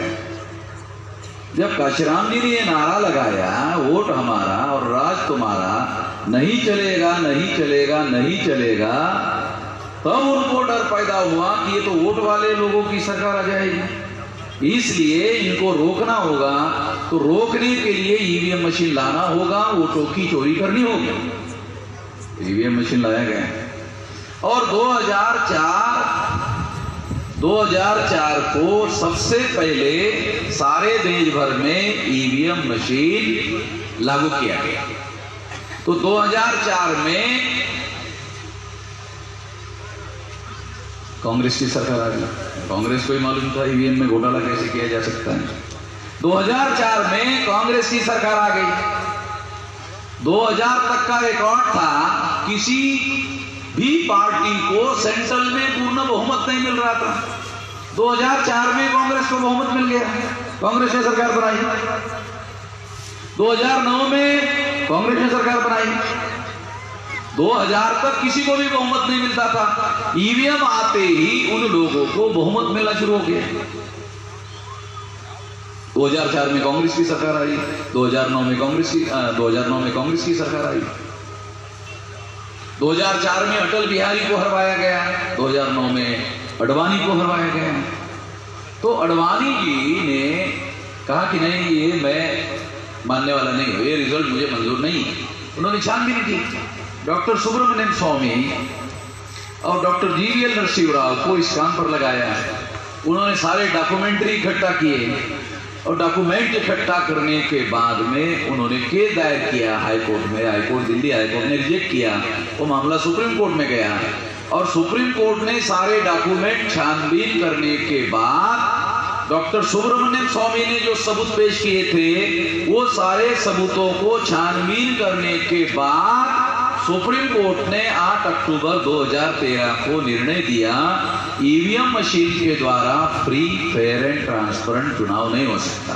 फ्री यानी भ्रष्टाचार मुक्त नहीं हो सकता, फेयर यानी निष्पक्ष नहीं हो सकता, ट्रांसपेरेंट यानी पारदर्शी चुनाव नहीं हो सकता। ये निर्णय डॉक्यूमेंट्री एविडेंस की छानबीन करने के बाद सुप्रीम कोर्ट ने दिया। ये डॉक्यूमेंट्री एविडेंस डॉक्टर सुब्रमण्यम स्वामी और जीवीएल नरसिंह राव इन्होंने नहीं किया। और इस तरह से सुप्रीम कोर्ट ने ये फैसला दिया। अब ये फैसला दिया तो सुप्रीम कोर्ट के सामने संकट खड़ा हो गया कि अगर ये ईवीएम मशीन में फ्री, फेयर एंड ट्रांसपेरेंट चुनाव नहीं हो सकता, इसका मतलब है तीनों शब्दों को मिलाकर एक शब्द बनाया जा सकता है, घोटाला ईवीएम मशीन के द्वारा होता है। तो घोटाले को रोकना होगा। तो सुप्रीम कोर्ट ने ईवीएम मशीन के घोटाले को रोकने के लिए एक और मशीन लगाने का आदेश दिया। उस मशीन का नाम है पेपर ट्रेल। उस मशीन का नाम है पेपर ट्रेल। पेपर ट्रेल लगाने का आदेश दिया सुप्रीम कोर्ट ने, ताकि घोटाले को रोका जाए। अब ये पेपर ट्रेल लगाने का आदेश देने के बाद क्या हुआ? 1950 से लेकर 26 जनवरी 1950 से लेकर अब तक चुनाव हुए। उस चुनाव में 3 तरीके से वोट डाले जाते हैं। मैं जरा आप लोगों को 3 तरीके से जो वोट डाले जाते हैं, थोड़ा आपको किस तरीके से वोट डाले जाते हैं वो आपको सबूत के साथ आपके सामने डेमोन्स्ट्रेट करके बताता हूं, तो आपको पता चलेगा घोटाला कैसे होता है। सबसे पहले बैलेट पेपर हुआ करता था 1950 में। तो जब बैलेट पेपर होता था तो आप वोट डालने के लिए जाते थे, तो बूथ के कर्मचारी जो है चुनाव आयोग के आपको बैलेट पेपर देते थे। तो आप बैलेट पेपर देखते थे। देखने के बाद एक साइड में देखते थे कैंडिडेट के नाम कि कौन कौन उम्मीदवार चुनाव लड़ रहे हैं। दूसरी तरफ चुनाव निशान क्या है देखते थे, गधा, घोड़ा, सुअर, कुत्ता। ऐसे चुनाव निशान नहीं होते। आप लोग जानते हैं, मैं भी जानता हूं। अगर मैं भी जानता हूं तो फिर ऐसा उच्चारण मैं क्यों कर रहा हूं? मैं आपको एग्जाम्पल देकर समझाना चाहता हूं, इसलिए उदाहरण आपके सामने पेश करना चाहता हूं। तो आपने देखा गधा, घोड़ा, सुअर, कुत्ता, ये चुनाव निशान है। तो फिर आप सोचते थे उस समय किसको वोट दे, किसको वोट दे, किसको वोट दे, किसको वोट, चलो इस बार कुत्ते को वोट दे दिया जाए। ऐसा एक मनोरंजन के लिए नहीं बता रहा हूँ, आपको समझाने के लिए बता रहा हूँ, क्योंकि ये टेक्निकल सब्जेक्ट है, आपको टेंशन हो जाएगा, तो थोड़ा बहुत आपको मनोरंजन करना जरूरी है, टेंशन नहीं हो। चलो इस बार कुत्ते को वोट दे दिया जाए, ऐसा सोचकर आप क्या करते थे? उस समय बैलेट पेपर में मोहर होती थी और फिर मोहर लेते थे, सब देखते अरे शाही नहीं है, फिर क्या करते थे? वो इंक पैड होता था, वो इंक पैड को वो मोहर जो है ऐसा शाही लग गई है, फिर देखते थे कुत्ता का हाँ सबसे नीचे है, हाँ बराबर लग गया है, जैसा मैं लगाना चाहता था कुत्ते पर बराबर लग गया है। लगने के बाद आप क्या करते थे? ऐसा फोल्ड करते थे, ऐसा, अरे बड़ा हो गया, थोड़ा छोटा करना पड़ेगा, फिर ऐसा छोटा करते थे, फिर और छोटा करते थे, और छोटा करने के बाद बैलेट बॉक्स में डाल देते थे, और डालने के बाद निश्चिंत होकर अपने घर में जाते थे, ये सोचते हुए जाते थे कि मैंने जिस कुत्ते को वोट दिया है, मेरा वोट उसी कुत्ते के नाम पर जमा हो गया। निश्चिंत होकर जाते थे, आपको गारंटी होती थी ना कि कुत्ते के ही नाम पर जमा हो गया, किसी दूसरे के नाम पर जमा नहीं हुआ, हो गया। ये बैलेट पेपर का वोट होता। अब ईवीएम आ गई, दूसरा तरीका आ गया, ईवीएम आ गई। आप वोट डालने के लिए गए, आपने वोट डाला, बटन दबाया, बटन दबाया तो आपको आदत होती थी चुनाव निशान पर मोहर लगी कि नहीं लगी देखने की, बैलेट पेपर पर देखते थे। अगर आपकी आंखें कमजोर हैं तो चश्मा लगाकर देखते थे कि बराबर मोहर लगी कि नहीं लगी। तो यहां जब आपने बटन दबाया, देखा मोहर लगी कि नहीं लगी, दिखाई नहीं दिया। 2004 में, 2009 में ईवीएम मशीन में मोहर लगी हुई दिखाई नहीं दी। जब लिखाई नहीं दी तो आपको लगा कैसा मेरा वोट इधर उधर तो नहीं गिर गए। वो वोटर जो है देखने लगा कि मेरा वोट इधर उधर तो नहीं गिर गया। तो चुनाव आयोग के कर्मचारी आए, उस चुनाव आयोग के कर्मचारी ने देखा कि वो इधर उधर देख रहा है, तो आए कहने लगे कर्मचारी हो गया है। वोटर कहता है, वोटर एक्शन, वोटर वो क्या कहता है? कर्मचारी वोट हो गया है। अच्छा हो गया? हाँ हो गया। किधर से आए थे? इधर से आए, इधर से जाओ, जल्दी जाओ। 2004 में उसको लगता था कि चल भाई यहाँ खड़े रहेगा ज्यादा तो हंगामा कर सकता है, जाओ जाओ। उसको दिखाई नहीं दिया। जैसे बैलेट पेपर पर वोट देने के बाद ये सोचते हुए घर में जाता था कि मैंने जिस कुत्ते को वोट दिया है, मेरा वोट उस कुत्ते के नाम पर पूरी तरह से जमा हो गया है, ऐसा बैलेट पेपर पर सोचते हुए जाता था। जब ईवीएम मशीन के बारे में उसने वोट दिया और उसको कहा कि जाओ, तब वो सोचते हुए जाते, पता नहीं साला मेरा वोट किसके नाम पर जमा, समझ में नहीं आया मेरा वोट किसके नाम पर जमा हो गया है। बैलेट पेपर पर निश्चिंत होकर जाते थे। ईवीएम मशीन में आंखों से आपको दिखाई नहीं दिया 2004-2009 में कि आपका वोट किसके नाम पर जमा हो गया। हो गया दूसरा तरीका। तीसरा, 8 अक्टूबर 2013 को सुप्रीम कोर्ट ने पेपर ट्रेल मशीन लगाने का आदेश दिया। 2014 के चुनाव में पेपर ट्रेल मशीन लगी।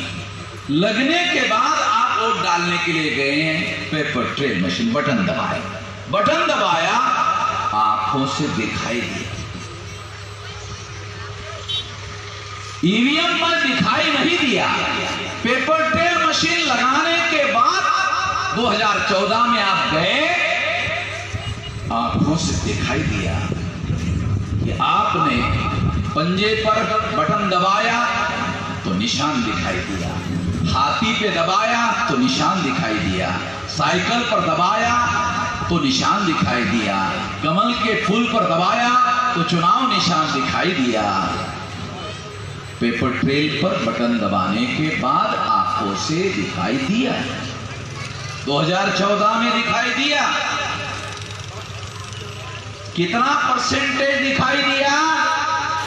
तो चुनाव आयोग ने 8 अक्टूबर 2013 को जो सुप्रीम कोर्ट के द्वारा निर्णय दिया गया, वो निर्णय के अनुसार फ्री, फेयर एंड ट्रांसपेरेंट चुनाव संपन्न कराने के लिए पेपर ट्रेल मशीन लगाने का आदेश दिया। तो चुनाव आयोग ने कितना लगाया? 0.33%। ये समझ में आ रहा? कितना परसेंट होता है? 0.33%, आधा परसेंट से भी कम। कितना नहीं लगाया चुनाव आयोग ने? ऐसा मेरे पास डॉक्यूमेंट्री एविडेंस है। कितना नहीं लगाया? 99.67% नहीं लगाया। इसका मतलब है कि चुनाव आयोग ने लगभग पेपर ट्रेल मशीन नहीं लगाया। 2014 को नहीं लगाया, 2015 को नहीं लगाया, 2016 को नहीं लगाया। जब नहीं लगाया तो वामन मेश्राम सुप्रीम कोर्ट में गए। वामन मेश्राम समझ रहे हो? मैं सुप्रीम कोर्ट गया। सुप्रीम कोर्ट में जाना गिल्ली डंडू का खेल खेलने का मामला नहीं है। अगर आपके पास ठोस सबूत नहीं है तो सुप्रीम कोर्ट का जज आपकी फाइल वकील के मुंह पर फेंक के मार देता है। तो हमारे पास ठोस सबूत हो गए, तब तो हम गए। मैं सुप्रीम कोर्ट गया, चुनाव आयोग के विरोध में सुप्रीम कोर्ट गया, और सुप्रीम कोर्ट ने 24 अप्रैल 2017 को मेरे फेवर में निर्णय दिया कि मेश्राम जी जो आप कह रहे हो सही है। ध्यान रखना क्या कह रहा है कि मेश्राम जी आप जो केस में कह रहे हो सही है, और इसलिए आपके फेवर में यह निर्णय दिया जा रहा है कि 2019 के लोकसभा चुनाव में 100% पेपर ट्रेल मशीन लगाई जाएगी, अर्थात चोरी पकड़ने वाली मशीन 100% लगाई जाएगी। तो वे पेपर ट्रेल मशीन जो है ये चोरी पकड़ने वाली मशीन है, और ईवीएम मशीन घोटाला करने वाली मशीन है। तो मैंने 2000, आप सुनकर हैरान हो जाओगे, 2019 के चुनाव में 13.5 लाख पेपर ट्रेल मशीन, घोटाला पकड़ने वाली मशीन आपने सारे देश भर में लगी हुई देखी। किसने लगवाई? मैंने लगवाई। 13.5 लाख घोटाला पकड़ने वाली मशीन मैंने लगवाई। मेरे पास ऑर्डर की कॉपी जो यूपी में है तो इधर ही दिखा देता आपको पढ़ के।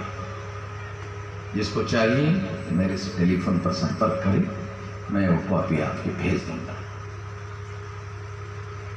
घोटाला पकड़ने वाली मशीन 13.5 लाख ईवीएम मशीन 2019 के चुनाव में मैंने लगवाया।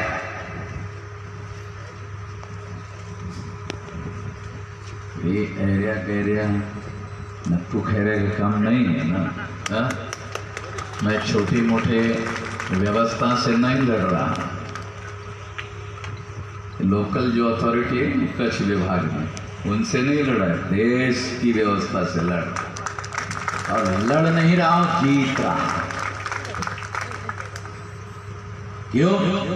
मैं कानून और संविधान के दायरे में रहकर काम करता हूं। जब दूसरा नहीं करता है उसको करने नहीं देता। अगर इसके बावजूद भी किया तो उसको कोर्ट में घसीटता, छोड़ता नहीं, क्योंकि संविधान के ऊपर इस देश में कोई भी नहीं है। ब्रह्मा बोलते ना, बहुत सारे ब्राह्मण लोग ब्रह्मा बहुत ऊपर है बोलते ना, ब्रह्मा तो ब्रह्मा का तो वोटर लिस्ट में ही नाम नहीं है। समझते हो? इस देश में जिसके पास वोटर लिस्ट में नाम है ना, हाँ वो है बड़ा, उसको देश का हुक्मरान चुनने का अधिकार है। ब्रह्मा का वोटर लिस्ट में नाम ही नहीं है। हमारे लोग है ब्रह्मा बहुत बड़ा, अबे वोटर लिस्ट में नाम नहीं है उसका। जिसका वोटर लिस्ट में नाम नहीं है उसका कोई महत्व नहीं है देश के संविधान के दायरे में, ये समझ लो। उसकी कोई पावर नहीं है। साधारण से साधारण आदमी के पास वोट का अधिकार है, उसे प्रधानमंत्री चुनने का अधिकार है। एक कानून और संविधान की बात आपको समझा रहा हूं। हमारे बहुत सारे लोगों को बहुत सारी बातें समझ में नहीं आती, इसलिए मैं बहुत सारी बारीकियां समझाने का प्रयास करते रहता हूं। साथियों, जब ये सुप्रीम कोर्ट का ऑर्डर मैंने लाया तो सरकार किसकी थी? नरेंद्र भाई, नरेंद्र दामोदर दास मोदी। आप लोगों को मालूम नहीं है, गुजरात का बाप के नाम के उसमें वो वोटर लिस्ट में पूरा लिखना पड़ता। नरेंद्र दामोदर दास, दास समझते? दास है मोदी जी के पिता के नाम में लिखा हुआ नरेंद्र दामोदर दास, ये लिखा हुआ है। जो लिखा हुआ है वो पढ़ रहा हुआ भाई। दास का अर्थ समझते हो ना? वोटर लिस्ट में लिखा हुआ है। अब मैं क्या कर सकता हूं? जो लिखा है वही बता रहा हूं। तो नरेंद्र दामोदर दास मोदी जी जो देश के प्रधानमंत्री है, सुप्रीम कोर्ट के ऑर्डर की कॉपी लॉ मिनिस्टर के पास गई और लॉ मिनिस्टर ने प्रधानमंत्री नरेंद्र दामोदर दास मोदी जी को बताया, मोदी जी ये ऑर्डर बहुत खतरनाक है। कहा कैसे? कि 2014 के चुनाव में कांग्रेस के साथ मिलकर हमने घोटाला किया, आप प्रधानमंत्री बन गए। 2019 के चुनाव में वामन मेश्राम ने टांग अड़ा दिया है।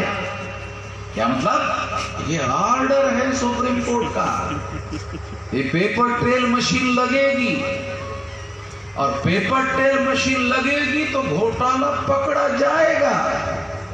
पकड़ा जाएगा तो मोदी जी आप प्रधानमंत्री नहीं बन सकते। अच्छा, बहुत खतरनाक बात हो गई भाई। मगर कांग्रेस के साथ तो हमारे पास समझौता है। ये क्या समझौता है?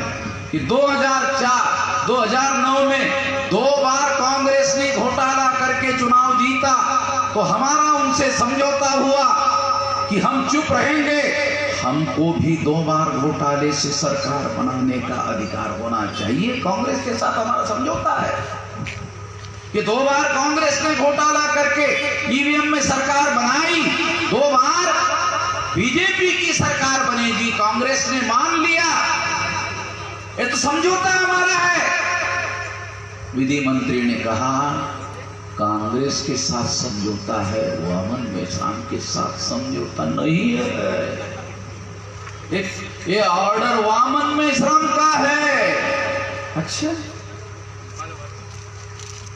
और जानते हो वामन मेश्राम को? गांधी जी की जो पुतला आप देखते हो ना, उसमें गांधी जी का जो पैर है, लंबे लंबे पैर होते हैं ना, गांधी जी टांगे होती है ना, वो सिंगल हड्डी की टांग होती है। वामन मेश्राम की टांग डबल हड्डी की टांग। वो टांग उसने अड़ा दिया है। इतना आसान नहीं है कि साइड कर ले। ये डबल हड्डी वाली टांग है, इसको साइड करना आसान नहीं है। ये क्या करे? नरेंद्र मोदी ने कांग्रेस से संपर्क किया कि क्या किया जाए, आप हमारी मदद करो। कांग्रेस ने नरेंद्र मोदी को पूछा, आप हमको मदद के लिए पूछ रहे हो?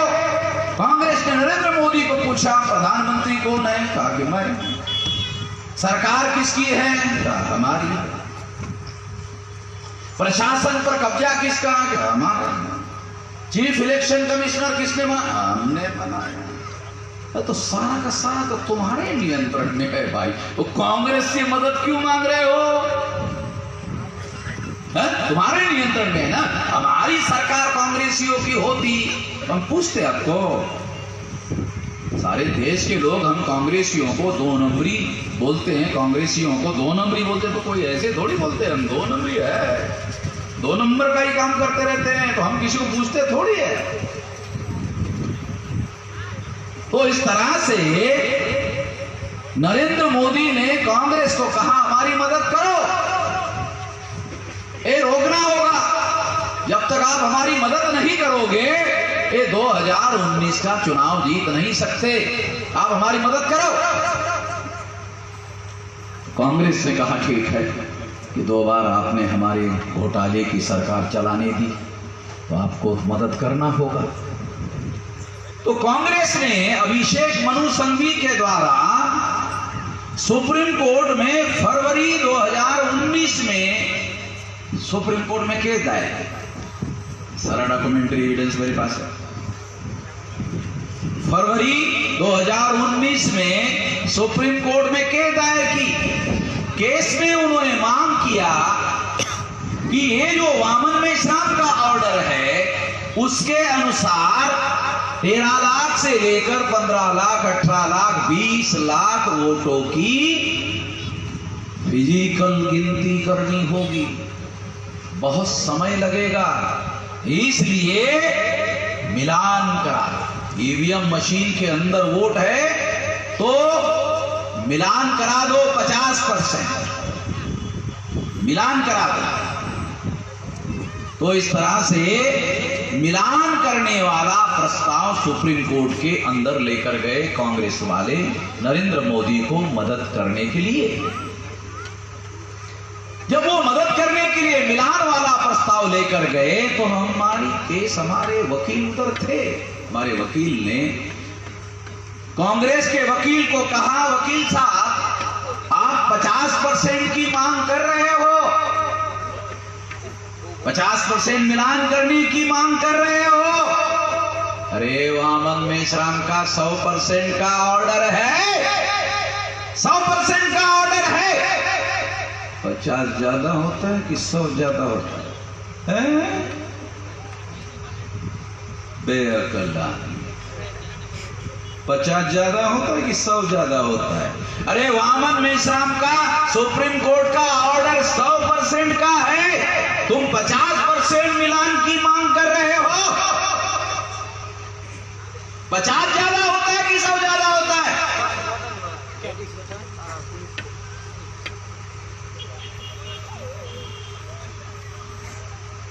हमारे वकील ने दूसरी बात उठाई। जब सुप्रीम कोर्ट ने इस विवाद पर फैसला दे दिया है, 24 अप्रैल 2017 को फैसला दे दिया है, दोबारा केस लेकर क्यों गए? एक केस में, एक संवैधानिक मुद्दे में सुप्रीम कोर्ट ने फैसला दे दिया है, दोबारा उसी मुद्दे पर फैसला लेने के लिए सुप्रीम कोर्ट के पास संविधान के अनुसार अधिकार नहीं है। कोई केस लेकर क्यों गए? क्यों गए? चीफ जस्टिस रंजन गोगोई थे। रंजन गोगोई को वो केस रिजेक्ट करना चाहिए था, उसने रिजेक्ट नहीं किया। क्यों? एक औरत ने रंजन गोगोई पर आरोप लगाया कि इसने मेरा विनय भंग किया। जस्टिस बोबड़े, जो जिसका दादा आरएसएस के वकील विंग का संस्थापक अध्यक्ष था, उसका पोता सुप्रीम कोर्ट में दूसरे नंबर का जज था। रंजन गोगोई के रिटायरमेंट के बाद वो चीफ जस्टिस हो गया। वो आरएसएस का संस्थापक वकील के अध्यक्ष का पोता दूसरे नंबर का जज था। उसकी अध्यक्षता में 7 जज बेंच का गठन हुआ और जस्टिस गोगोई की सुनवाई हुई, चीफ जस्टिस की सुनवाई हुई और जस्टिस बोबड़े ने निर्णय दिया जस्टिस गोगोई निर्दोष है। जस्टिस पटनायक को अधिकार दिया उस औरत की जांच करे जिसने आरोप लगाया। जस्टिस पटनायक ने उस औरत को भी निर्दोष छोड़ दिया। आरोप करने वाला भी निर्दोष, आरोपी भी निर्दोष। ऐसा साला दुनिया में कहीं हुआ ही नहीं, पहली बार हुआ। आरोपी भी निर्दोष, जिस पर आरोप करने वाला, झूठा आरोप करने वाला, वो भी निर्दोष। अगर आरोप झूठा साबित हुआ तो आरोपी झूठा आरोप करने वाला आरोपी है। अगर झूठा आरोप करने वाला आरोपी है, उसको सजा या दंड होना चाहिए था। जस्टिस पटनायक ने उसको सजा या दंड नहीं दिया, उसको भी निर्दोष छोड़ दिया। मैं ये सब देख रहा था तमाशा, तो मुझे समझ में आया कि ये ईवीएम मशीन का घोटाला करने के लिए सारा खेल हो रहा है। और इस तरह से 8 अप्रैल 2019 को लोकसभा चुनाव की प्रक्रिया चल रही थी। फैसला आया, क्या फैसला आया? सुप्रीम कोर्ट ने फैसला दिया कि जो कांग्रेस के अभिषेक मनु सिंघवी कह रहे 50% मिलान करा दो, नहीं, 1% मिलान होगा। 50% मिलान नहीं होगा, 1% मिलान होगा। तो आरएसएस को मैसेज गया, बीजेपी को मैसेज गया, नरेंद्र मोदी को मैसेज गया कि 1% में घोटाला पकड़ा नहीं जाएगा। अब वामन मेश्राम का जो जजमेंट है वो नीचे दबा दिया गया है। अभी पहले नंबर का जजमेंट 1% का आया है, वामन मेश्राम का 100% का जजमेंट अब दूसरे नंबर पर नीचे दबा दिया गया है। 100% पर जरूर पकड़े जाते, 1% का ऑर्डर आया है। आरएसएस को बात समझ में आई। आरएसएस के लोगों ने, नरेंद्र मोदी ने, बीजेपी ने, भाजपा आरएसएस के लोगों को, कार्यकर्ताओं को बुलाया और कहा जो करना है करो, जो करना है करो का मतलब जानते हो? एक आदमी एक वोट नहीं डालेगा तो कितना डालेगा? एक आदमी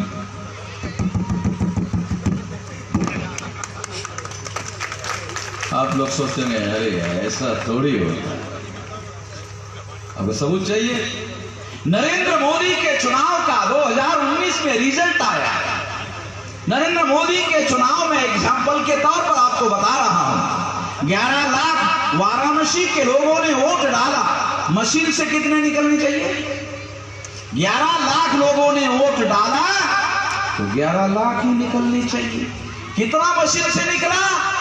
12,87,000। ज्यादा कितना निकला? 1,87,000। अरे इतनी तेजी से तो मुर्गी अंडा नहीं देती, सारी मशीन वोट दे रही है। नरेंद्र मोदी के चुनाव में सोचा है चिल्लर लोगों का उदाहरण क्या दिया जाए, नरेंद्र मोदी का ही बता रहा हूं। 2019 के चुनाव में 1,87,000 वोट ज्यादा निकले नरेंद्र मोदी के लोकसभा चुनाव क्षेत्र में। ऐसे आंकड़े 373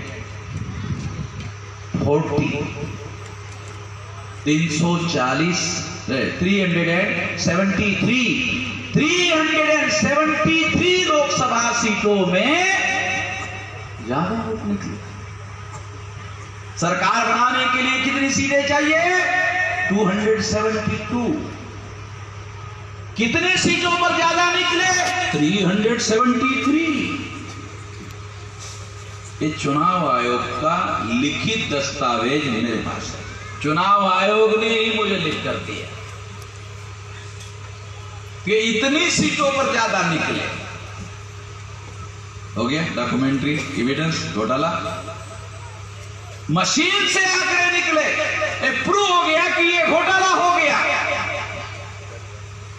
2014 में नरेंद्र मोदी कांग्रेस के साथ घोटाला करके चुनाव जीते। 2019 में नरेंद्र मोदी घोटाला करके चुनाव जीते। नरेंद्र मोदी दोनों बार घोटाला करके चुनाव जीते। ये मैं बहुत दिनों से बोल रहा हूं और वो नरेंद्र मोदी मेरे खिलाफ एफआईआर ही नहीं कर रहा। मैं वेट कर रहा हूं,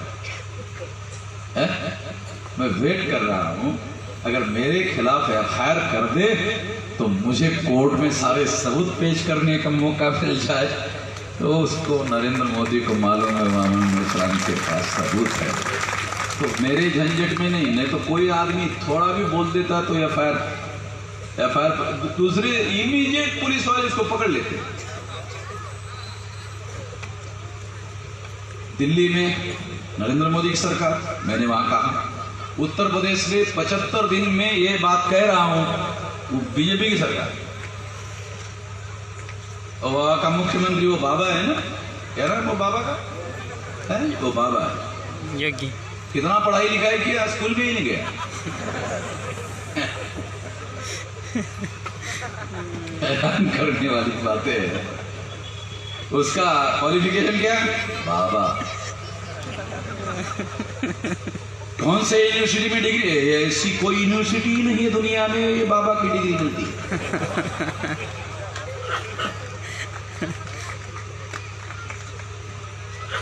साथियों, मैं ये बात आप लोगों को ये सारे सबूतों के साथ बता रहा हूं, और 24 सितंबर 2019 को जो ईवीएम मशीन के अंदर और पेपर ट्रेल के अंदर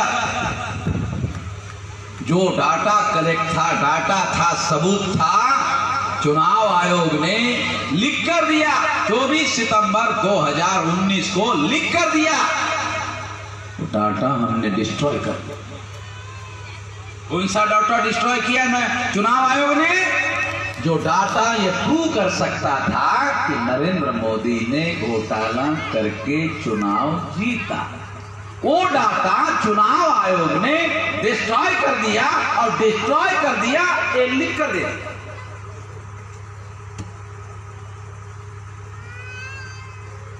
आया समझ में? तो लिखा हुआ सबूत भी कोर्ट में दिया जा सकता है। इन सारी बातों से एक बात प्रमाणित होती है कि ईवीएम मशीन में घोटाला करवा के चुनाव हो रहे हैं। इस आधार पर कह रहा हूं, इसलिए जो लोग ऐसा कहते हैं ईवीएम में घोटाला नहीं होता है, वो सभी के सभी खड़े की औलाद। ऐलानिया कह रहा हूं, वो सभी के सभी खड़े की औलाद है। जब मैंने महाराष्ट्र में अभियान चलाया, पवार साहब बहुत बड़े नेता है, महाराष्ट्र में पवार साहब बहुत बड़े नेता है, वो दिल्ली में गए, 13 पार्टी के लोगों को इकट्ठा किया और कहा है मोहम्मद मिश्रा ऐसा कह रहा है, मैं तो गधे की औलाद भी घोषित कर रहा है, हमको गधा नहीं बनना है। तो 13 पार्टी के लोग इकट्ठा हो गए, उसमें 4 पार्टी के लोग नेशनल पार्टी के थे, और उन्होंने एक निर्णय लिया ईवीएम के बारे में चुनाव आयोग से संघर्ष किया जाएगा। सुप्रीम कोर्ट के दूसरे सबसे बड़े वकील कपिल सिब्बल साहब, अभी कुछ दिन पहले उनका वीडियो आया कि ईवीएम मशीन का मुद्दा बहुत बड़ा मुद्दा है। ये जो मैं अभियान चला रहा हूं, सारे सबूत बता रहा हूं सारे लोगों को, तो इस देश में आपके वोटों की चोरी हो रही है। वोट का अधिकार नहीं है, वोट का अधिकार राजा चुनने का और राजा बनने का अधिकार है। हमारे लोगों को यह मालूम ही नहीं था, केवल इतना मालूम था राजा चुनने का अधिकार, बस वोट का अधिकार। काशीराम जी आ गए और उन्होंने ये प्रूव कर दिया, नहीं, केवल राजा चुनने का अधिकार नहीं तो हमारे लोग दूसरों को राजा चुन रहे, दूसरों को। काशीराम जी ने कहा अब बहुत हो गया दूसरों को चुनना, अभी हम ही बनते हैं।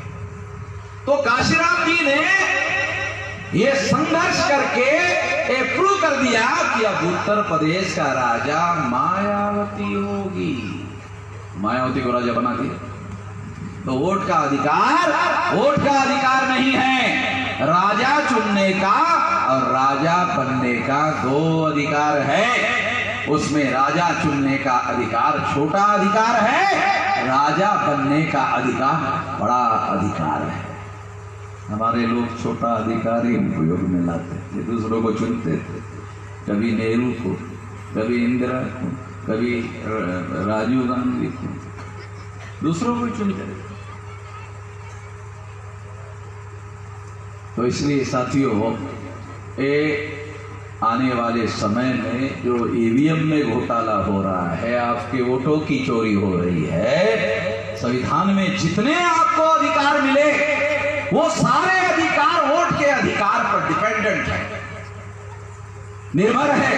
अगर आपका वोट का अधिकार चोरी हो गया, आपके संविधान के सारे अधिकार खत्म हो जाएंगे। वोट के अधिकार पर आपके अधिकार खड़े हैं।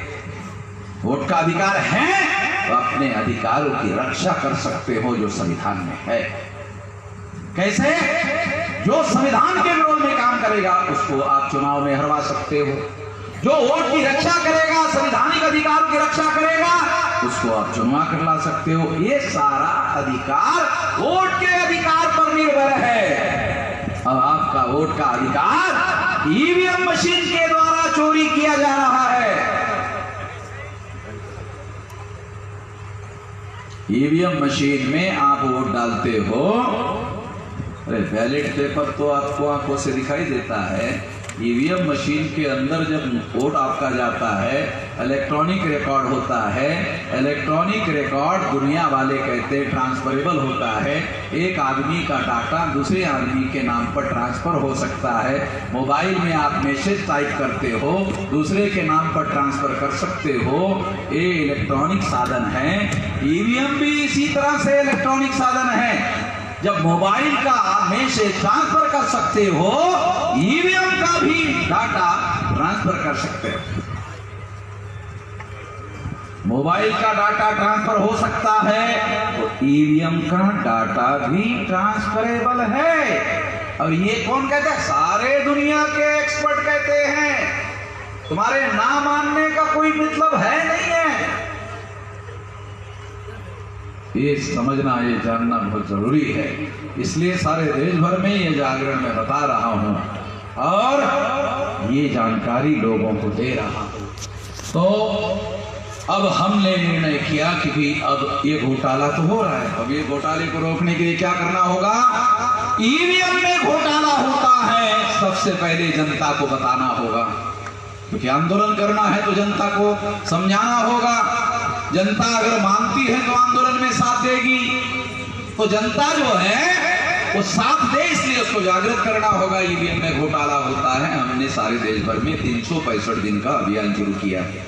21 फरवरी 2023 से 21 फरवरी 2024 तक 365 दिन तक ये सारे देश भर में अभियान चलाया जाएगा।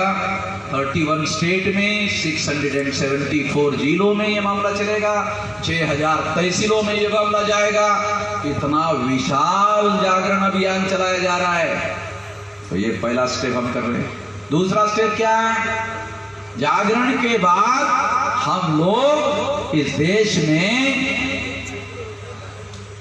चुनाव आयोग को लिखेंगे कि आप कहते हो ईवीएम मशीन से ही चुनाव होगा। ओके, ठीक है, चलो चुनाव आयोग से ईवीएम से ही करो, मगर वो मशीन ईमानदार मशीन होनी चाहिए।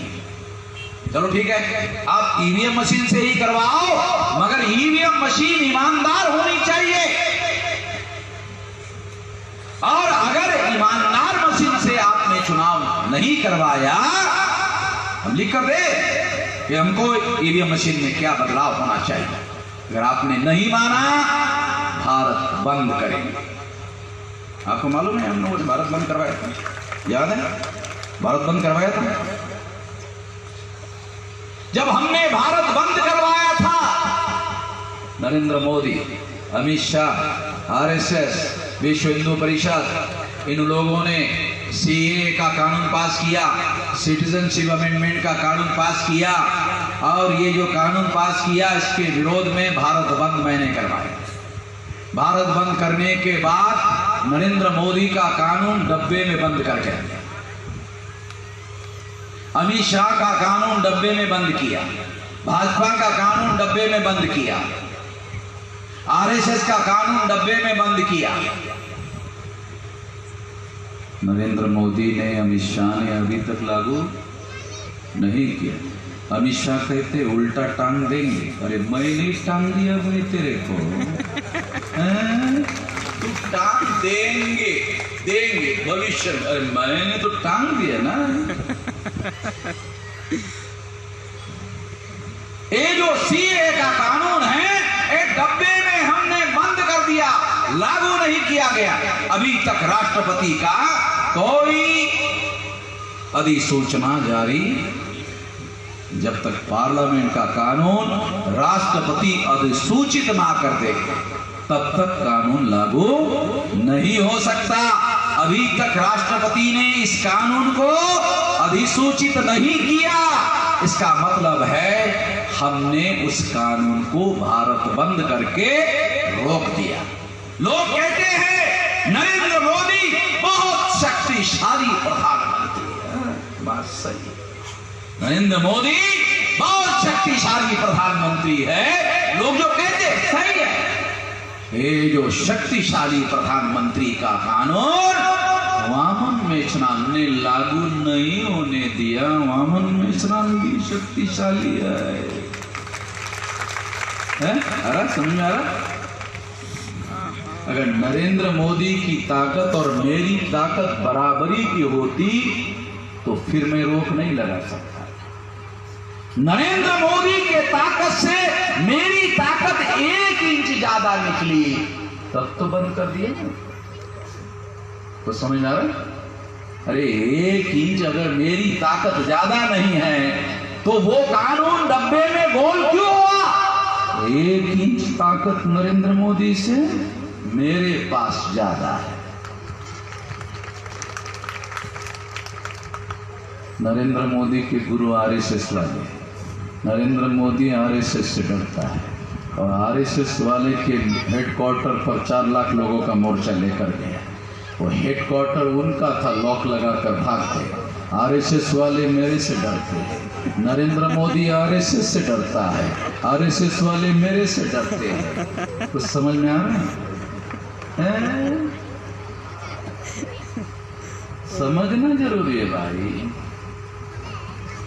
इसलिए आप लोगों को समझा रहा हूं। 18 साल 3-4 महीने की मेरी उम्र रही होगी, तब से संगठित शक्ति निर्माण करने के काम में लगा हुआ हूं। अभी मेरी उम्र 66 साल चल रही है, 66। 48 साल से संघर्ष कर रहा हूं। यहाँ तो बहुत सारे इतने लोग हैं जिनकी उम्र 48 साल नहीं है। 48 साल से मैं ये संघर्ष कर रहा हूं, उम्र 66 साल है, और यहाँ बहुत सारे ऐसे लोग हैं जिनकी उम्र 48 साल नहीं है। इसका मतलब है जब मैंने ये संघर्ष शुरू किया तब वो पैदा ही नहीं हुए थे, तब वो पैदा ही नहीं हुए थे, तब से कर रहा हूं। और इतनी लंबी जद्दोजहद के बाद इतना बड़ा संगठित शक्ति का आंदोलन खड़ा किया, आरएसएस के लोगों को नागपुर से भागना पड़ा। और अभी पता चला कि वामन मेश्राम बार बार ऐसा आंदोलन कर सकते हैं नागपुर में, इसलिए नागपुर में आरएसएस का हेडक्वार्टर वहां से हलाना होगा और अयोध्या लेकर जाना पड़ेगा। अयोध्या भाग रहे, परमानेंट नागपुर से भाग रहे। तो मैंने अयोध्या वालों को मैसेज दे दिया, तैयारी करो, तैयारी करो। वहां भी तो हमारे लोग हैं। उत्तर प्रदेश में हमारे पास भी बड़ा संगठन है, लंबा समय लगाकर ये संगठित शक्ति का निर्माण किया, तो इतने आसानी से नहीं हुआ है ये संगठित शक्ति का निर्माण। तो इसके बल पर हम लोग ये कर रहे हैं। और यदि चुनाव आयोग ईमानदारी से कानून और संविधान के दायरे में रहकर अगर चुनाव आयोग चुनाव संपन्न कराने का काम नहीं करेगा, 2024 में ईवीएम मशीन फोड़ेंगे। ऐलानिया कह रहा फोड़ेंगे। 15 लाख बूथ रहने वाले हैं, तो एक बूथ पर एक मशीन फोड़ने के लिए केवल एक आदमी चाहिए। तो हमने कहा शेड्यूल कास्ट के 15 लाख तैयार करो, शेड्यूल ट्राइब के 15 लाख तैयार करो, नॉमेडिक ट्राइब के 15 लाख तैयार करो, एमबीसी के 15 लाख तैयार करो, ओबीसी के 15 लाख तैयार करो, माइनॉरिटी के 15 लाख तैयार करो, महिलाओं के 15 लाख तैयार करो, और विद्यार्थी युवा बेरोजगार के 15 लाख तैयार करो। ओके? तो एक मशीन और 7 फोड़ने, एक मशीन और 7 फोड़ने वाले। फोड़ने का तरीका देखो, ये बात आपको बता रहा हूं, ये गैर कानूनी बात है जो मैं कह रहा हूं। ये बात कह रहा हूं गैर कानूनी कह रहा, सार्वजनिक कह रहा। मोदी का पुलिस मुझे अरेस्ट नहीं कर रहा, चुनाव आयोग का पुलिस मुझे अरेस्ट नहीं कर रहा है। क्यों? क्योंकि मामला तो अंतिमता कोर्ट में जाएगा। तो कोर्ट में अगर चुनाव आयोग गया कि तो फोड़ने की बात कर रहा है, तो मैं कहूंगा क्यों फोड़ने की बात कर रहा हूं, जज को कहूंगा ना। मैं तो कह रहा हूं चुनाव आयोग को, लिखित में कह रहा हूं कि चुनाव आयोग कानून और संविधान के दायरे में रहकर चुनाव करवाया, ये लिखित दिया मैंने। और अगर नहीं मानता है तो फोड़ूंगा ना, नहीं मानता है तो फोड़ूंगा। ऐसा मेरा कहना है, इसलिए कह रहा हूं। और ऐलानिया कह रहा हूं फोड़ूंगा। जो ईवीएम मशीन हमारी किस्मत फोड़ने का इरादा कर चुकी है, उस मशीन को फोड़ेंगे नहीं, ऐसे छोड़ देंगे, ऐसा नहीं छोड़ेंगे भाई। जिन्होंने हमारी किस्मत को खत्म करने का प्लान बनाया है, उसको ऐसे आसानी से बख्शने वाले नहीं है, छोड़ेंगे नहीं। तो इसलिए ईवीएम मशीन फोड़ेंगे। जब मैंने ये बात कही तो मेरे एक मित्र का टेलीफोन आया और कहने लगा कि मिश्रा जी, आप ईवीएम मशीन के बारे में लोगों को जागरूक कर रहे थे, बहुत अच्छी बात सुनने को मिल रही थी, मगर आपने फोड़ने की बात कही और मैंने सुना तो मुझे ऐसा लगा कि मैं आपका सच्चा मित्र हूं, तो आपको बता दूं। मैंने कहा क्या बताना चाहते कि ईवीएम मशीन फोड़ेंगे तो जेल होगी। उसने मुझे कहा कि जेल होगी। मैंने उसको कहा कि गांधी जी जेल में जाते जाते महान हो गए कि छोटे हो गए? वो तो महान हो गए। क्यों? क्योंकि देश को आजाद करने के लिए वो जेल में जाते थे। तो मैंने कहा मैं संविधान को बचाने के लिए जेल में जा रहा हूँ, देश को बचाने के लिए जेल में जा रहा हूँ, लोकतंत्र को बचाने के लिए जेल में जा रहा हूँ। मैं चोरी करके जेल में नहीं जा रहा हूँ, ठगी करके जेल में नहीं जा रहा हूँ। मैं भी तो देश को, अगर मान लो ईमानदारी से चुनाव ना हो और लोगों ने हथियार बंद आंदोलन शुरू किया, हिंसा होगी, देश खतरे में पड़ेगा।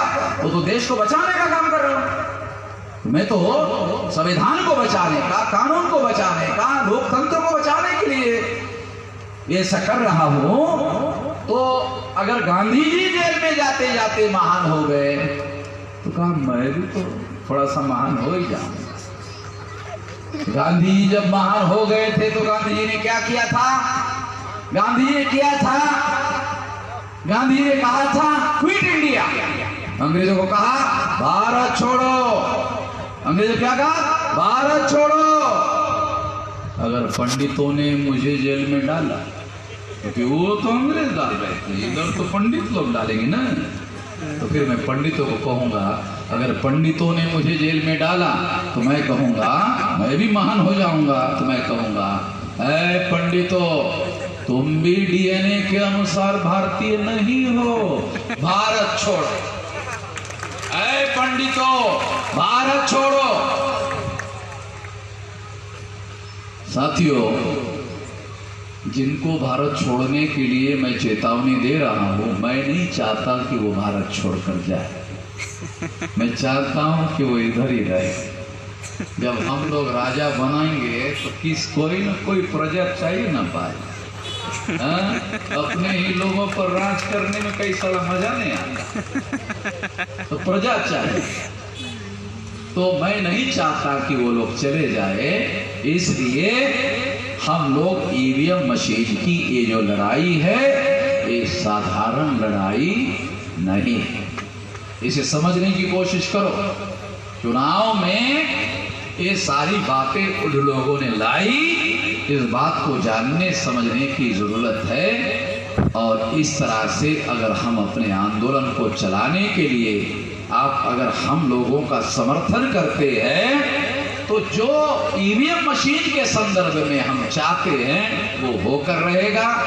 और जब हम लोग ईवीएम पर तोड़ेंगे तो क्या होगा? चुनाव रद्द हो जाएगा। चुनाव रद्द हो जाएगा, दोबारा चुनाव करवाना पड़ेगा। जब दोबारा चुनाव करवाना पड़ेगा तो फिर सरकार को और चुनाव आयोग को बैलेट पेपर लाना होगा, और इस तरह से बैलेट पेपर आएगा और फ्री फेयर एंड ट्रांसपेरेंट चुनाव संपन्न हो जाएगा। लोग ऐसा ही देश में चाहते हैं और ऐसा होने के लिए लड़ना होगा। आसानी से ये होने वाला नहीं है, क्योंकि उनको मालूम है बैलेट पेपर आएगा आपका राज होगा, तो आसानी से होने वाला नहीं। तो आपने मेरी बात ध्यान से सुनी, इसलिए आप सभी लोगों का धन्यवाद ज्ञापन करते हुए भविष्य में ज़्यादा बड़े संख्या में गांव-गांव में इस मैसेज को आप लेकर जाओगे और लोगों की तैयारी करोगे, आंदोलन की तैयारी करोगे। धन्यवाद।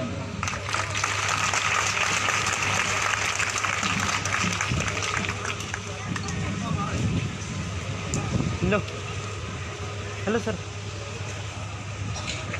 धन्यवाद सर, आपने जो अपनी बात रखी, ईवीएम के ऊपर जो बात रखी और लोगों को जानकार बनाया, हमारे लोग अपने गांव में जाकर उसको वही जानकारी का उपयोग और प्रयोग करेंगे, ऐसी आशा और विश्वास। जो भी साथी को जन आंदोलन निर्माण निधि देनी हो वो इधर आ सकते हैं।